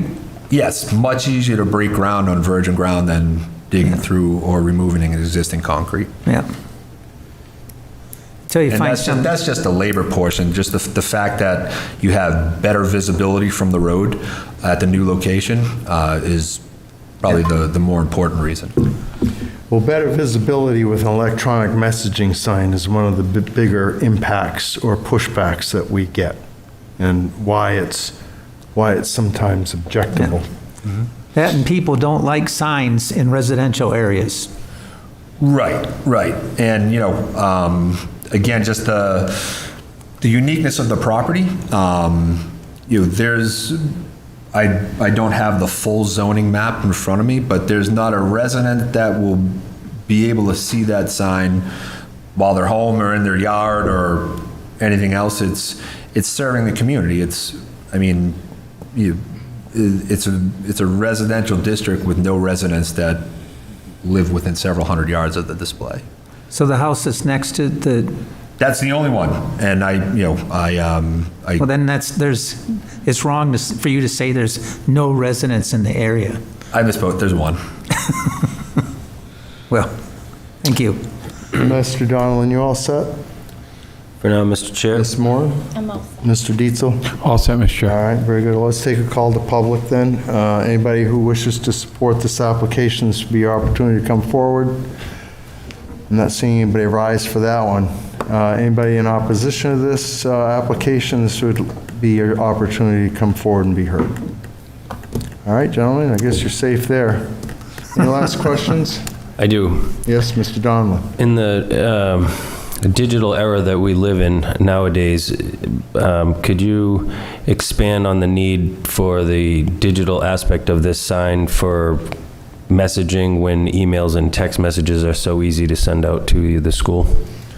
So if you look at all the studies as far as what sort of, lack of a better term, marketing or messaging or communication, which forms are the most effective, digital signage exceeds every other form out there, whether it's news, radio, email, text. I'm a resident of Manchester, New Hampshire. My daughter just graduated from high school.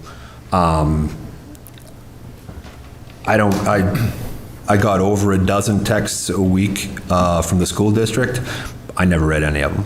It just, I didn't care if school bus 5 was going to be late today. My daughter wasn't on the bus. The students come from, they're not all localized, they come from all over. Pretty much every student, every parent, including the staff, will go by the sign every day. So, the ability to reach that broad of a public base is, there's no other form of communication that's more effective. Not to mention, Pinkerton is, a member of the community. Putting messages up for community events that normally wouldn't receive an email or a text message. Emergency alerts, emergencies on campus, things along those lines. There's no way to reach the public with that outside of the digital messaging. That's kind of where I was going with it. So it would be fair to say that utilizing the gym for voting, say, or shows at Stockbridge might be advertised on that sign where you might not get a text if you're not a student? That's correct. And if the gym is also the town's shelter, so say the shelter was open, we'd have the ability to put it up on the sign that shelter is open here for the town. Pending we had power. If we had power. But it can be, generator can probably run that as well. Thank you. All set, Mr. Donlin? Yes, sir. Okay, Mr. Tripp, back to you.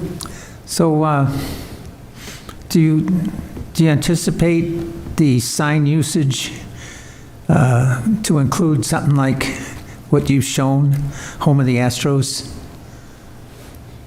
It's a pretty good rendering. Athletic events, things like that would obviously be part of the message that's put out there. But it's, key dates, important dates, coming events. So mostly textual? What's that? Mostly textual messages? Yes. Yeah. With the T. With the what? Nothing. We have a great example right here in town if you've driven by the Derry Public Library.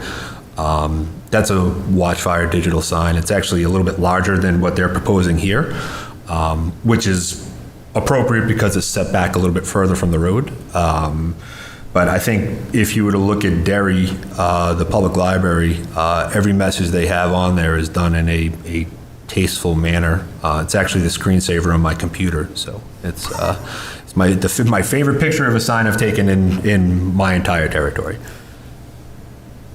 And I've never noticed it. I actually probably have, but it doesn't stand out in my head. Well, that's mostly used for events, because I go to the library quite a bit, and I do look at it, when they talk about events that they're holding in the library, and sometimes even the events that are held in McGregor Park. So, So, I mean, the school would be utilizing it in basically the same manner that the library does. Yeah. All set, Mr. Tripp? I am all set for now. Did I call the public already? You did. Okay, good enough. Ms. Diesel, you all set? All set, Mr. Chair. Well, that being said, we can take a motion to go into deliberation. I'll make a motion to go into deliberative session. Mr. Donlin, who wants a second? We hear from the public? You just told me, I asked, I called. You want to second his motion? I'll second the motion to go into deliberation. All right. All in favor of deliberation, say aye. Aye. Any opposed? Okay. Who wants to start off? Mr. Donlin? Sure. As we know, the digital signs, especially in the residential areas, tend to be a hot topic throughout the community at times. I feel like the uniqueness of this property in the residential area not being very residentially, for lack of a better term, and the use for the community and such, like the voting and other things around that might be appropriate for the community, not just the students writ large or the staff, that it goes beyond a reasonable, like it in a good way, they've proven the need, in my opinion. Okay. Mr. Dietzel? Yeah, I agree with Mr. Donlin. I think clearly the first four criteria are met. It goes back to the hardship and the uniqueness of the property and the special conditions surrounding the property. And I am concerned that there is one abutter who might be affected, but when you look at that stretch of North Main Street, all the activities that's going on with the crosswalks and the children crossing and the sporting events and the voting, and I just don't see that it's unreasonable to add this one small sign to such a big, busy area. And so so disallowing a variance for it would cause an unreasonable hardship. Okay. Mrs. Moran? So I agree. I like the new sign because if you're from around here, you'll tell people it's at the Hackler. But what? The Hackler, because it's the name of the gym. The old sign doesn't have the address. It doesn't say Fields House or any of that. So we'll use the craft fair for, example, because I know that's a lot of foot traffic. To say it's at 5 Pinkerton Street, having the address on that will be helpful. The only thing I really wish is if they could put like parking lot is full, so we all know. The parking lot, which parking lot is full, which parking lot does have open spots, but maybe in the next sign. Well, that's They true. can put that message on the sign. It's digital. Yeah. Crystal. No. Careful on deliberation. Yeah. Mr. Tripp? Well, looking at section 165-101.1, the only things that I see that this sign is not compliant with would be that it's over 24 square feet, and that it's in a residential district. You know, so having fought this battle before, I believe that we've determined that businesses, and I believe Pinkerton is a business. Longest standing, I said it's the longest standing business in town. You know, it's a business is permitted to advertise where they are in the town with a sign and advertise what their products are. It being a electronic sign, you know, that's even better because, you know, as we know, Pinkerton has a lot of products. You know, so I believe that's a plus on this. And as for the electronic sign, as the applicant said, you know, the old sign was what you had to go out and put letters on. You know, the ability to change the messages electronically, you know, is a great benefit, you know, especially when we're having football games or baseball games or basketball games or elections, you know. So I see that, I believe that the new sign is a benefit to the community. Okay. Anything else? You good? I'm good. All right, great. All right.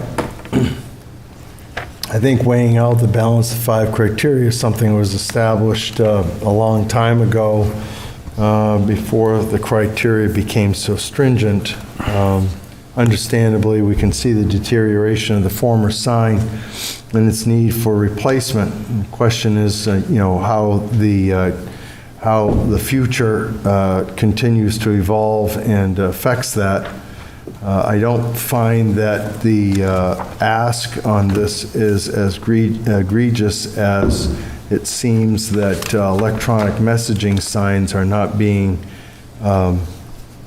more appropriately addressed in our ordinances. So I'm going to, I feel fairly supportive of this, understanding that the criteria is easily upheld as far as its luminance and its ability to change and become a distraction to traffic.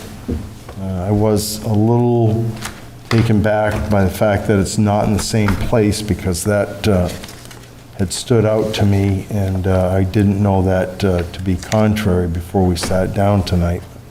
Other than that, I think overall this is a reasonable fit and a reasonable request, as Pinkerton is a 10-acre island upon itself, and this can become service to the community and certainly serves the student body there of 3,400 students. So, anyway, let's structure the motion. I think we have just the, I lost my track of what I was looking at. The motion,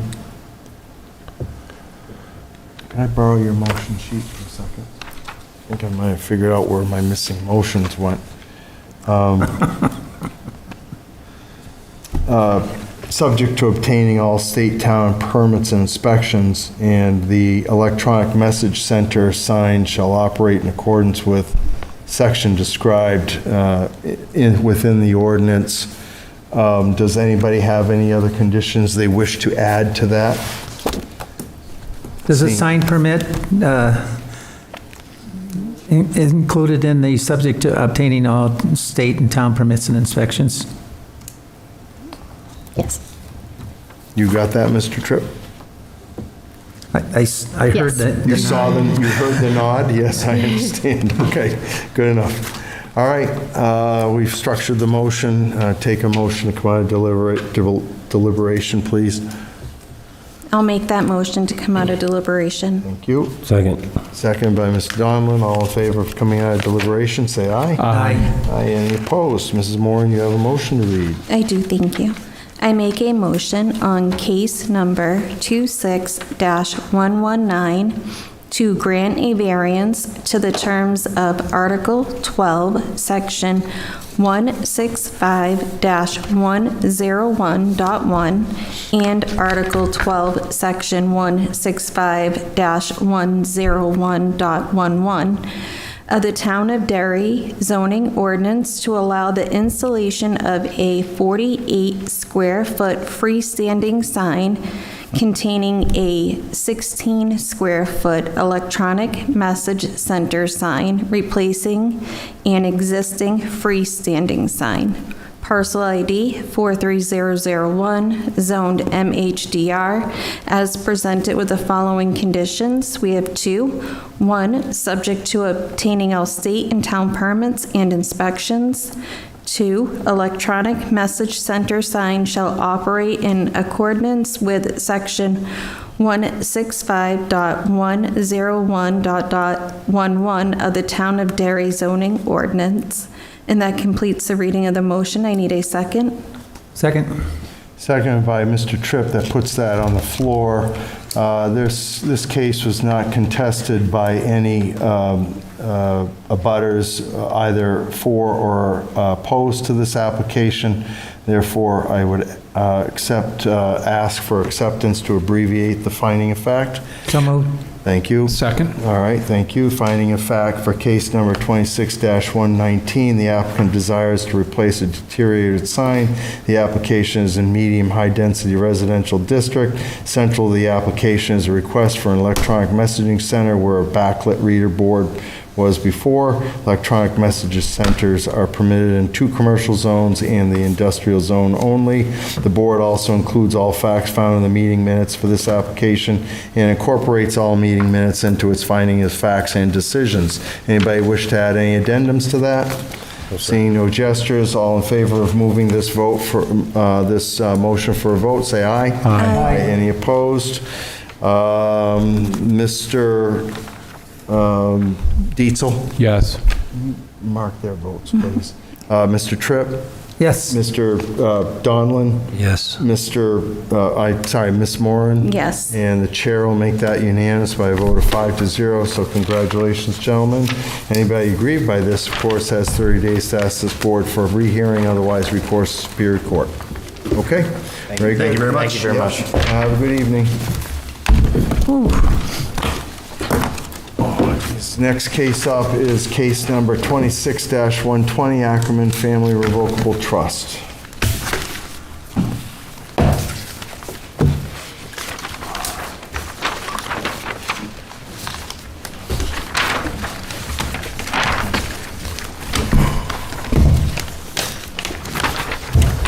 Gentlemen, how are you? Good, Care how are to you? introduce yourselves? My name is Peter Ackerman. Okay. And I'm Brian Jones with Allen & Major Associates. We are the civil engineer on the project. And we ask that you read the 5 criteria for the record first, and then we'll get into the barrage of questions, okay? Certainly. Mr. Chair, if I may, before you get started. Yes, sir. I'll be restarting it looks like the PC was accidentally hit, the computer, so I'll be just starting that. Oh, don't do that, guys. And would would you like to appoint someone to the case? I would. The computer's down. Mr. Dragani, can you sit on this one, please? Yes, I can. All right, very good. Mr. Donald, did you catch that? He can sit on this one? You can? Oh, good. Gentlemen, you all set? Thank you, I yes. think that only makes 4, though, Mr. Chair. All right, the chatter and the blueberries make it worthwhile. Go ahead. This is for a front yard setback for a building addition in low-density residential zone. And criteria number 1, the variance will not be contrary to the public interest because it will not alter the essential character of the neighborhood or threaten the public's health, safety, or welfare. The proposed development includes an existing residential duplex building that's approximately 45 feet from the right-of-way and parking for 4 cars along the front and side of the structure. The size and style of the proposed building addition are consistent with others in the neighborhood. 2, the spirit of the ordinance is observed because residential duplex structures are allowed in the current use, and the massing of the proposed garage and structure are similar in size for the neighborhood, while maintaining the current alignment of the existing parking area. The orientation of the garage allows for flow of vehicles, which residents have been accustomed to since the mid-1980s, when the structure was constructed.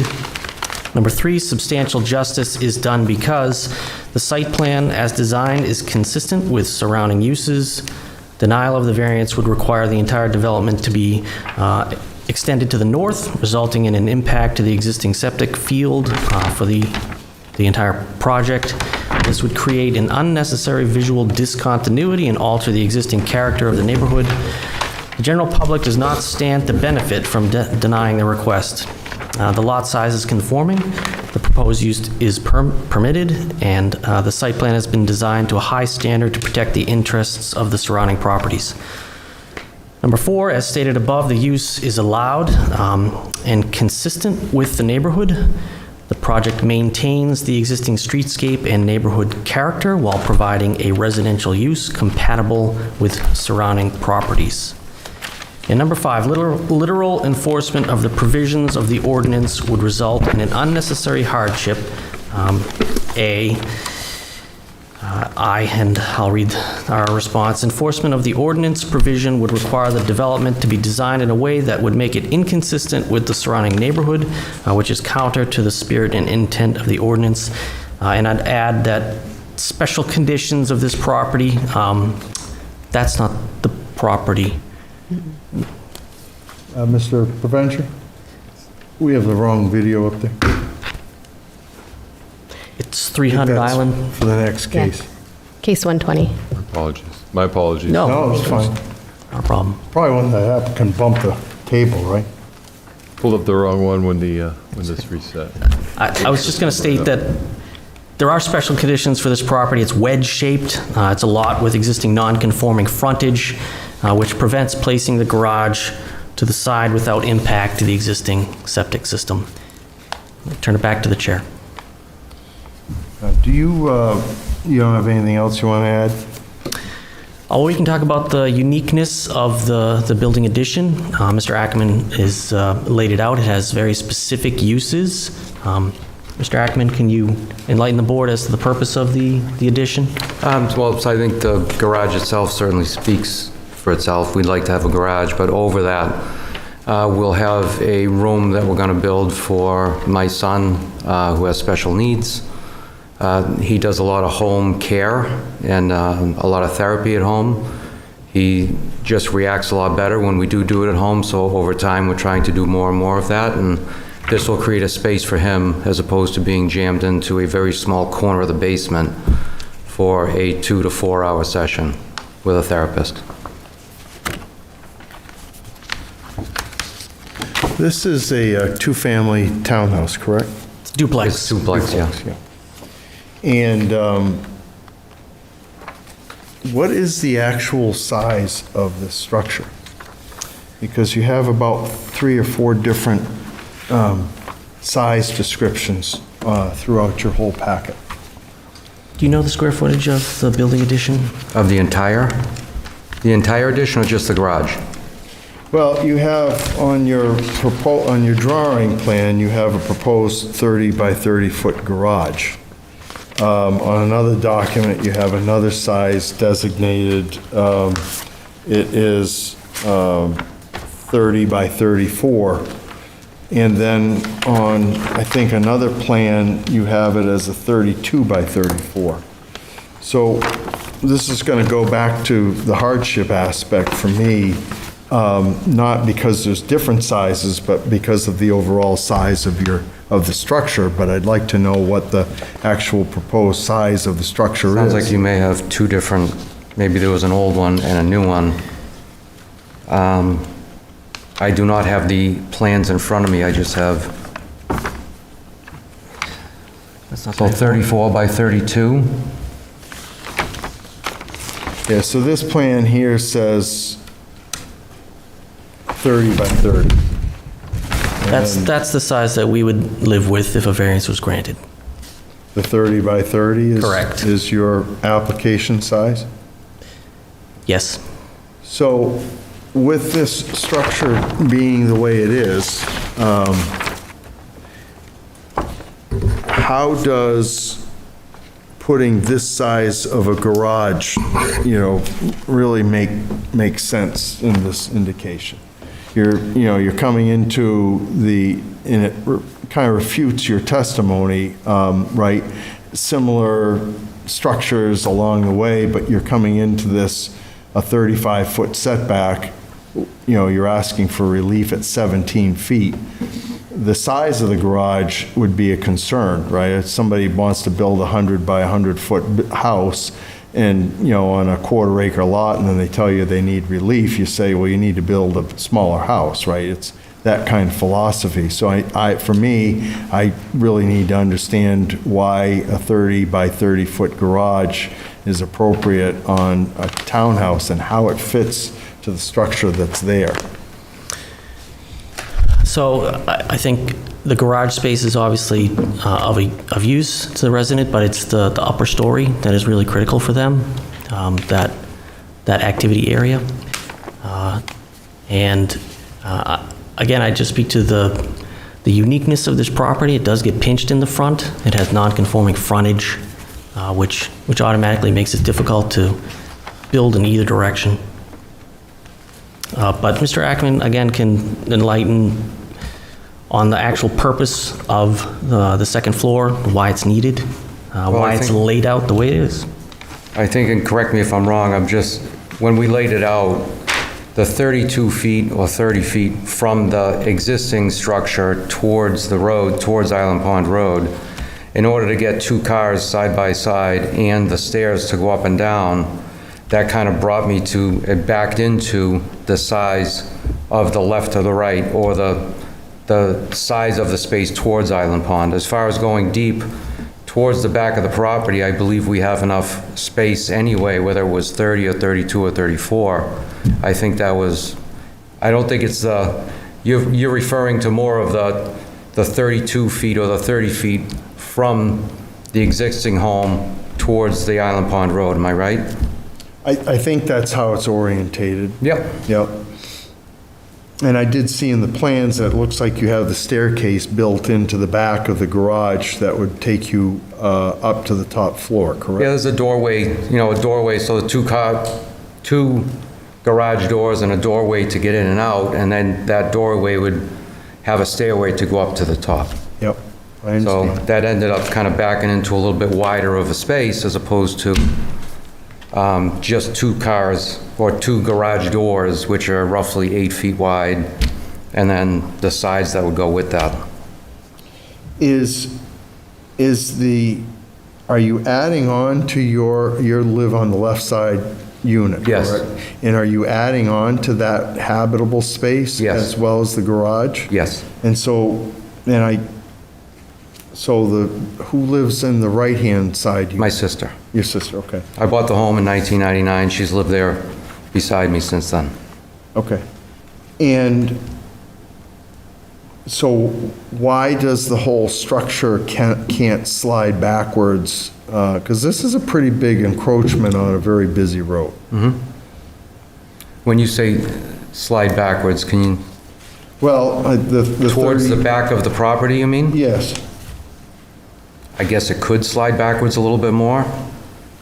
Trying to line up the addition with the existing home so that when we open up the walls, it all flows together. Mm-hmm. If it did slide back, then it creates a little bit of an awkward space as to where that would cross through. Yep. Okay. Let me yield to anybody who wishes to ask any questions. Mr. Dietzel? No, thank you, Mr. Chair. Mr. Drugani? I think you asked the question because I was curious why I wouldn't be able to slide back myself. It looks more of a inconvenience than a hardship. So in their application, they mention it would result in impact to the existing septic field for the entire project. Mm-hmm. No, that's to go to the... North. Go left. Or off to the side. You're essentially adding another bedroom here? Yes. And have you had a test for the septic to evaluate future expansion? We put a new septic in. You have put in a new septic? Yep. And we Currently? relocated a little further out. Okay. The term development, when I was reviewing these documents, threw me because my first impression without seeing any images was that this was a multi-house, which I guess it is, but I was thinking that it was an alignment of a few different homes or something in this regard, and that's Just an addition. not the case, yeah. When did you put the septic in? It's just recently finished. Like 6 months ago? It's been done for about a month and a half. I see, okay. Mr. Tripp, any questions? Not at this time. Anybody else down on the left there? Mr. Donlin, Mr. Henry? No, thank you. Okay. I find that, for me, this is getting a little close to the road for my comfort. I think that what's been cited is that this is more of a convenience versus a need, and it's not to shade over the empathy of what you're trying to achieve here. But that's pretty close to the road. It's not like a 5-foot request, and it has a not feel-good side to it for me at this right now. Is there anything else you wish to speak to on this or address? Other than the fact that I plan on, myself and my families plan on spending the rest of our lives here. Of course, I get it from your point of view, it's a little close to the road.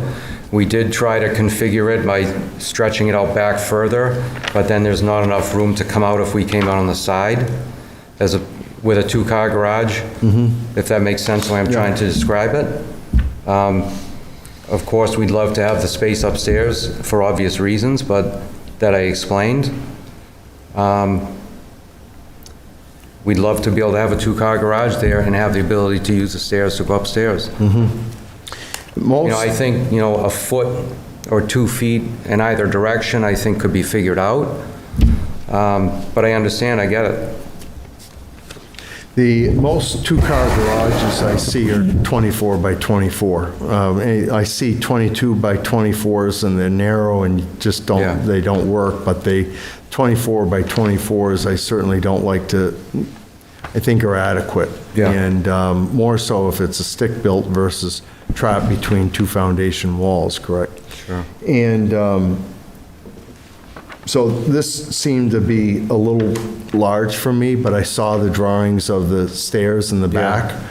I don't know exactly what fits for me that's comfortable on, for a setback for this, but again, this is a little uncomfortable for myself, but the board members may have a say in it as well. So, Mr. Diesel?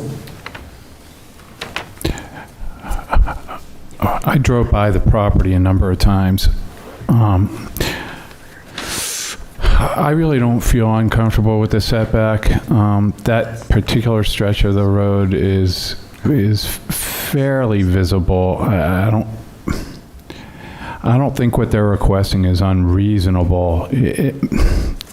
But is it excessive? It's not excessive, but is it? I think given the fact that there really aren't any very close abutters,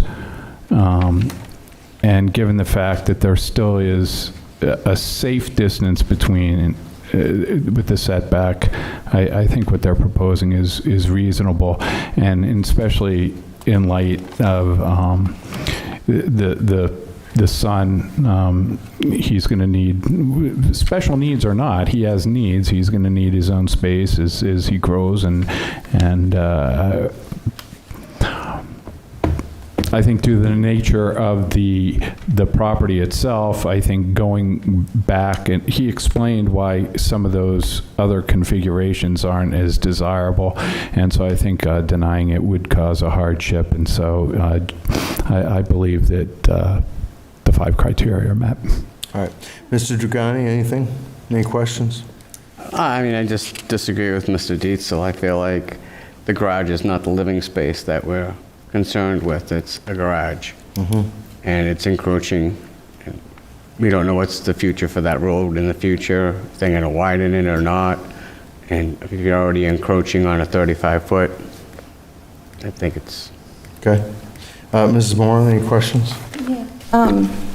So now that I understand it better, if you're are you going to be utilizing the garage, will the garage doors be on the Island Pond side, or? No. Okay, where are they going to be? Because my concern would be backing out into the road for No, public they're safety. backing out into the driveway. Plan south. Okay, thank you. Anything else? No, my concern was. Okay. Any other information you want to share with us? We'll make a call to public. Or? No. Okay. All right. Mrs. Owen, you want to help us out on your end? And Sure, yeah, I don't have, again, a lot to add for this one, but the applicant's requesting a variance to allow the construction of a residential addition with attached garage within 17.7 feet of the front property line where 35 feet is required, and that's at its closest point. This is located in the low-density residential district, which requires a 35-foot minimum front yard setback, which is therefore, we're here for the variance this evening. As we're aware, the property contains a pre-existing non-conforming two-family residence, each unit consisting of 2 bedrooms. The proposed addition would be for 1 unit, the left side.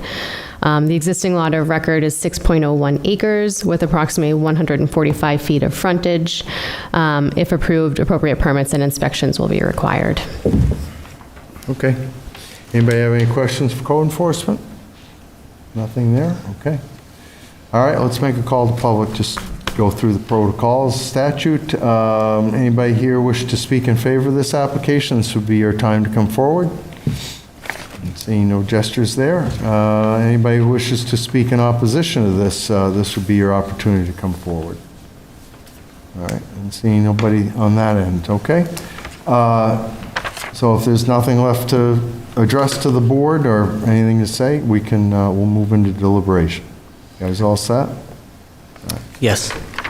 All right, take a motion, go into deliberation, please. So moved. All right, Richard, Mr. Tripp has that motion. Could I have a second, please? I'll second it. Thank you, Mr. Dragani. All in favor of deliberation, say aye. Aye. Any opposed? Hearing none. All right, let's think this one out.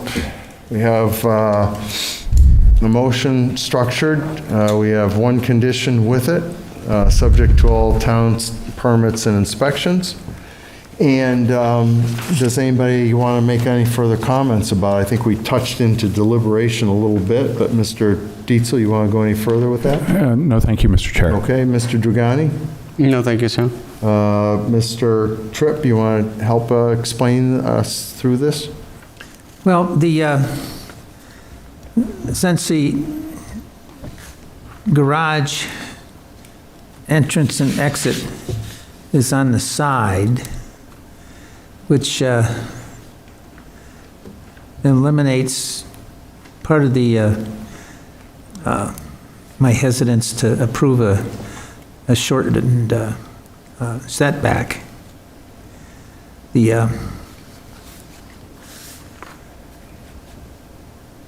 It makes it a little more appealing. And that's the only ask in this variance request, is to give them a reduced setback. Mm-hmm. You know, it appears that the property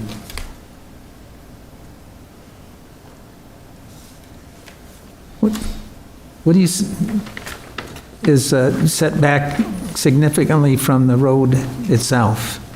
No, because there's the landscaping that must be. Do we have? No. I don't think so. I'd estimate probably 15 feet from the pavement to the front yard, the lot line. Could you 15 speak a feet little from the louder? pavement to the property It's a line. little bit angled, but it's Gentlemen, 18 we are down to in about 12. deliberation. Oh, sorry. So we do try to, if we want to break the protocol and go back, we can do that. I apologize. Mr. Tripp, did you want to go work out of deliberation? No. Okay. Any further questions, Mr. Tripp? No, thank you. Okay. Any other comments at all? You're all set?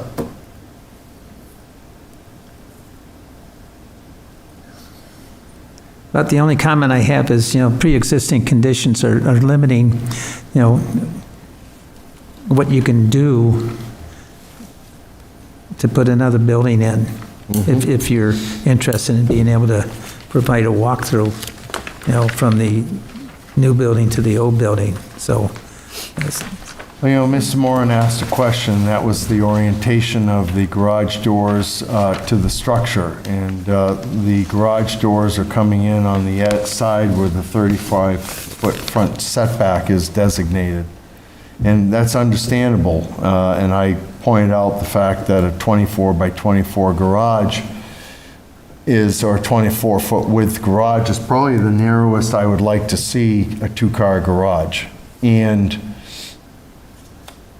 as you address and the idea of sliding this backwards, you start to eliminate a passage that would be between the garage door that's closest to the structure and clear passage for a vehicle to back out.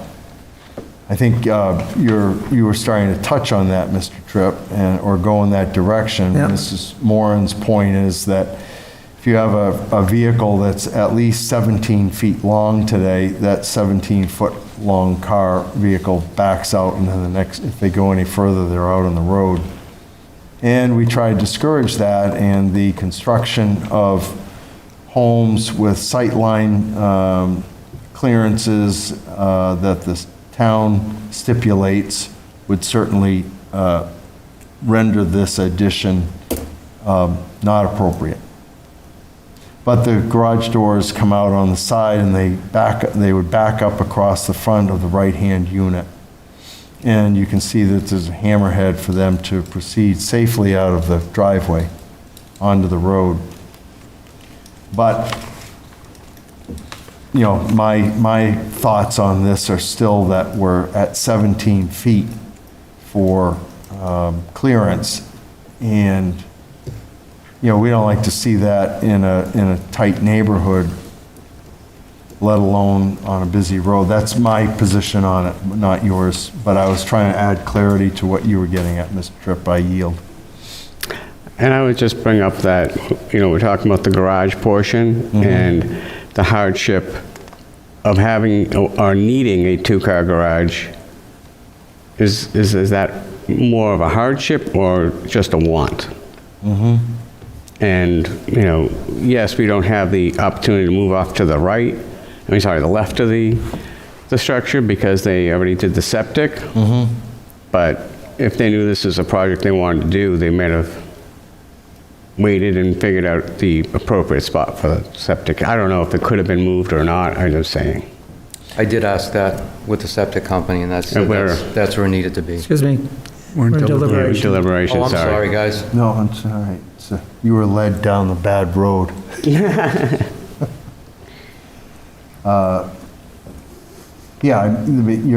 test pit data or whatever may have said, this needs to remain there. I just can't, I don't know enough to say, well, there's a different configuration that could occur, and I think Mr. Dragani's starting to touch on that, to bring us back into more compliance. We've had a similar case, I think, last year where a couple needed to build a garage, and they were similarly on as close or a little closer to a less busy road, and we asked them to go back and reconfigure it and bring it back to us. And the board was able to find a happy medium with that. I'm inclined to want to go in that direction here, but I'm not saying that everybody else has to either. Mr. Tripp, did you have anything else? I think we jumped off of your points. I'm done. Okay. Mrs. Moran, you all set? No, I have just a couple thoughts, because Mr. Dietzel brought up a great point about the sun, and then I'm unsure if for therapy, like what equipment they're bringing in, are because where we want to shorten it, the doors coming out, I don't know, I just have concerns with shortening it too, because their purpose of having that extra room for their son, I don't want to take that away. Mm-hmm.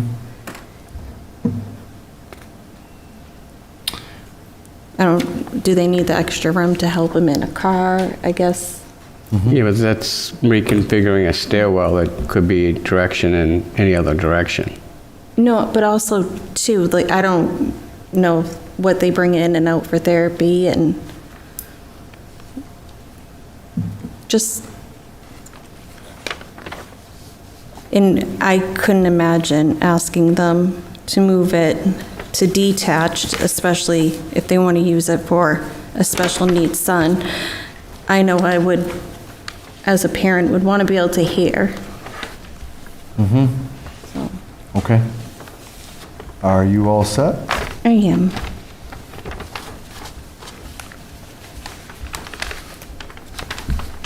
All right.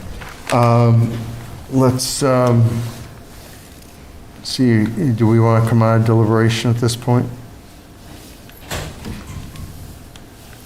Is everybody ready to come out of deliberation? I'll make a motion to come out of deliberation. Mr. Tripp, are you all set to come out? Sure. You want to give that a second? Second it. Okay. All in favor of coming out of deliberation, say aye. Aye. Any opposed? All right. Mrs. Moran, you have a motion to read.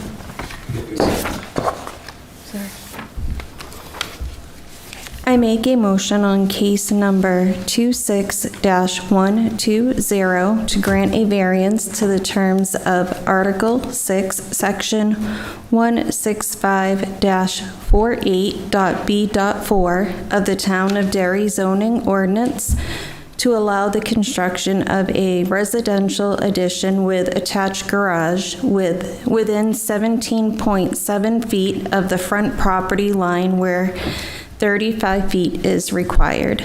Parcel ID 07049, zoned LDR as presented with the following conditions. We have one, subject to obtaining all state and town permits and inspections.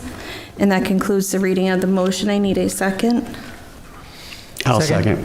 Mr. Dragani seconds the motion, puts that on the floor.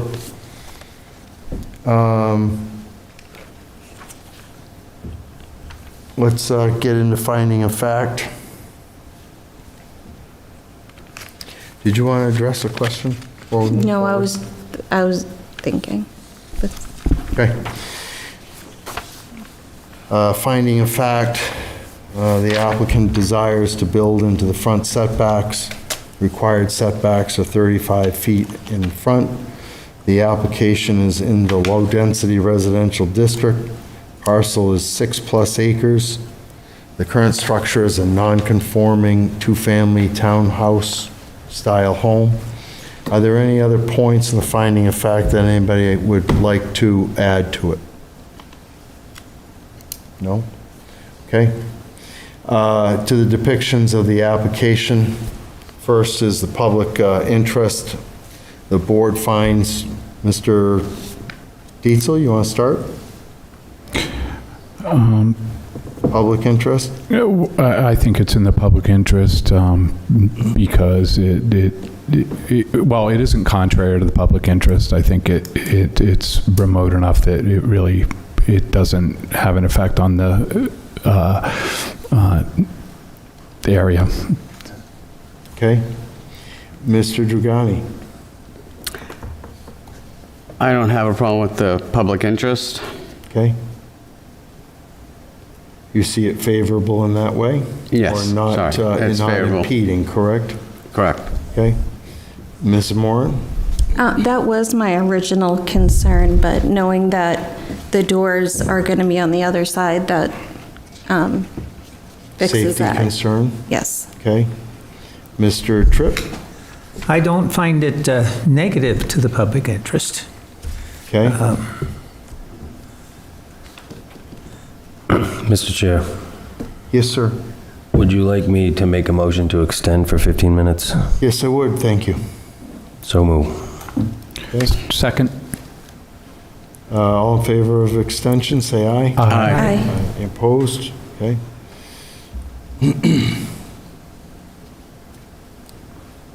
The chair could slide on the public interest for the same reasons that have been described, not contrary to the public interest. So under the spirit of the ordinance, Mr. Dietzel? The spirit of the ordinance is observed. The ordinance is to keep the rural nature, and this is with that conducive. It's there. Okay. Mr. Dragani? Tired. I would concur with Mr. Dietzel. I'm sorry, again? I would concur with Mr. Dietzel. I would agree. Okay.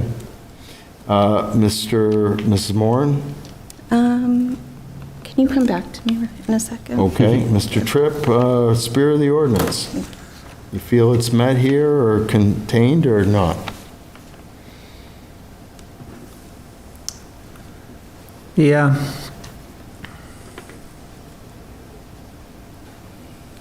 Yes, I believe the spirit of the ordinance is met. Okay. The chair would not agree with that. I am not in agreement on the spirit of the ordinance,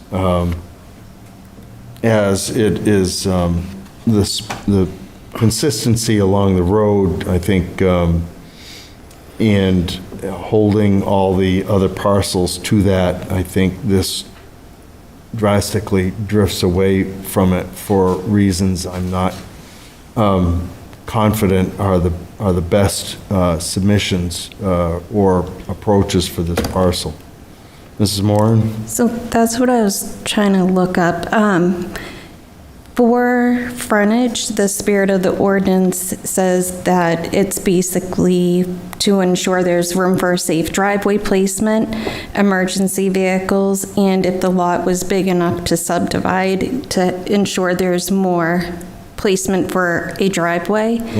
And I feel they have the adequate space between it being a duplex for the emergency vehicles and being able to be a driveway as well, seeing he owns both properties. And he just makes it so he can't subdivide, so. Okay, so you're a yes on the spirit of the ordinance? Yes. Okay. Substantial justice, Mr. Dietzel? I see minimum negative impact to the public, but a benefit to the applicant that would outweigh any negatives. Okay. So yes. All right. Mr. Dragani? Give me another second, sorry. Okay. Ms. Moran? I do think substantial justice is being done due to their special condition that they have as a family unit. Okay. Mr. Dragani, you ready? Yeah, I would say I would not agree with substantial justice being done due to the fact that it's encroaching onto the front line there, the 35 feet. Okay. Who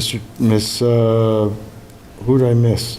Oh, Me. myself. No, I didn't ask you? No, you didn't. Oh. All right, go ahead, Mr. Tripp. I would say substantial justice is being done. Like I said, the whole situation here is the pre-existing conditions limit what you can do with the addition. Admittedly, the garage is probably a little wide, but by having the entrance and exit on the side, that eliminates the somewhat the requirement for the 35-foot setback. Okay?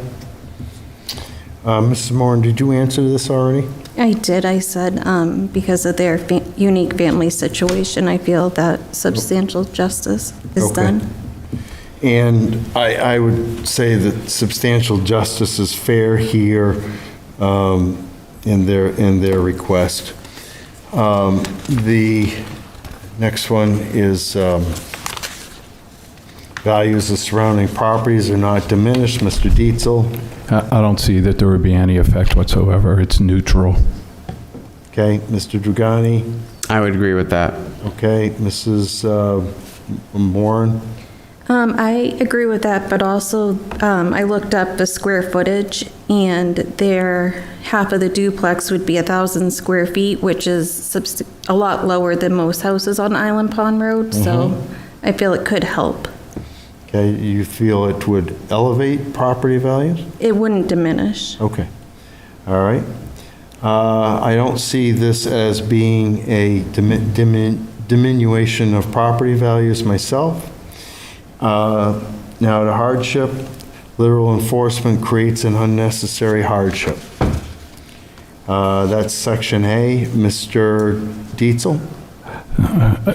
The applicants explained to my satisfaction the special conditions of the property which make literal enforcement of the ordinance causing a unnecessary hardship due to their inability to expand to accommodate their special needs child. Okay. Mr. Dietzel? That was me, Dragani. I'm sorry, Mr. Dragani. It's getting late. Gotcha. I'm tired too. I would say that it does not support, on my opinion, due to the fact that it's the garage portion, not the living spaces that we're dealing with. Okay. Mrs. Moran? I do feel that it meets the hardship because of the upstairs living space. It doesn't, if it's 1 or 2 levels, isn't going to change anything. I feel because of also it being a duplex, they're really stuck to that one location.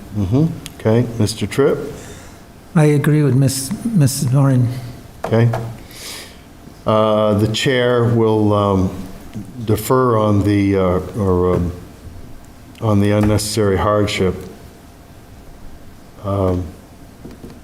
I believe there's not a necessary hardship on this, as I think the structure could be reconfigured and taken back from the road edge. I think that we do not need to go into section B of the hardship, so therefore we can come back out of finding of fact, unless there's somebody that has an objection to that. Seeing no gestures there. All in favor of moving this for a vote, say aye. Aye. Any opposed? Mrs. Moran, what say you? I vote yes. Mr. Dietzel? Yes. Mr. Tripp? Yes. Mr. Dragani? No. And the chair will vote no for reasons described in the findings of fact. Gentlemen, congratulations. You have been approved by a vote of 3-2. Anybody aggrieved by this decision has 30 days to ask this board for reconsideration. Afterwards, recourse to be Superior Court. Okay? Thank you. Thank you for your time. Good night. You're welcome. Congratulations. All right. We are going to have to conclude our meeting. Prime Storage and Mr. Benson, I am sorry that we would not, even if we tried to bite into this, we wouldn't do them justice. So we will see you back at the next meeting in August. Who is Prime Storage? Is that you? Okay. Do we have any other cases? We have one new application. One application. Okay. Correct.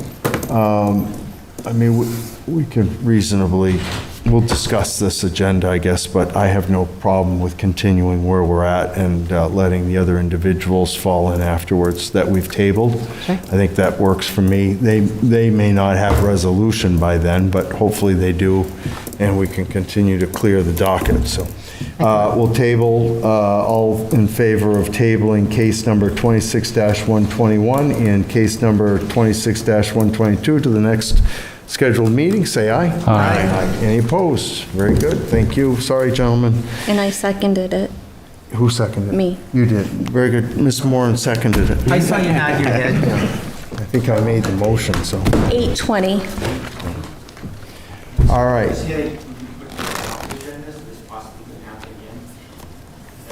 I think we just cleared that up. Okay? We have a backload of minutes.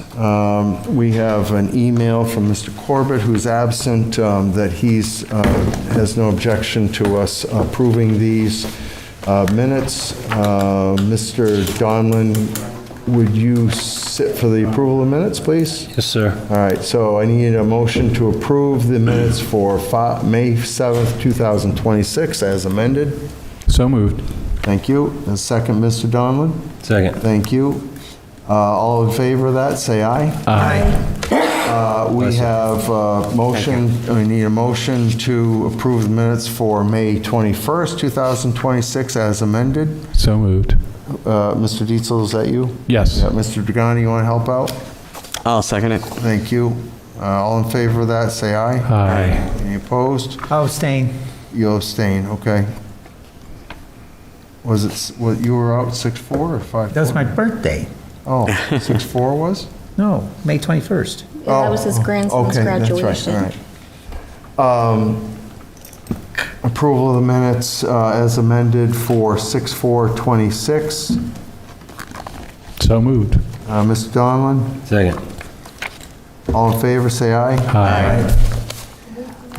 Any opposed? Mr. Dietz.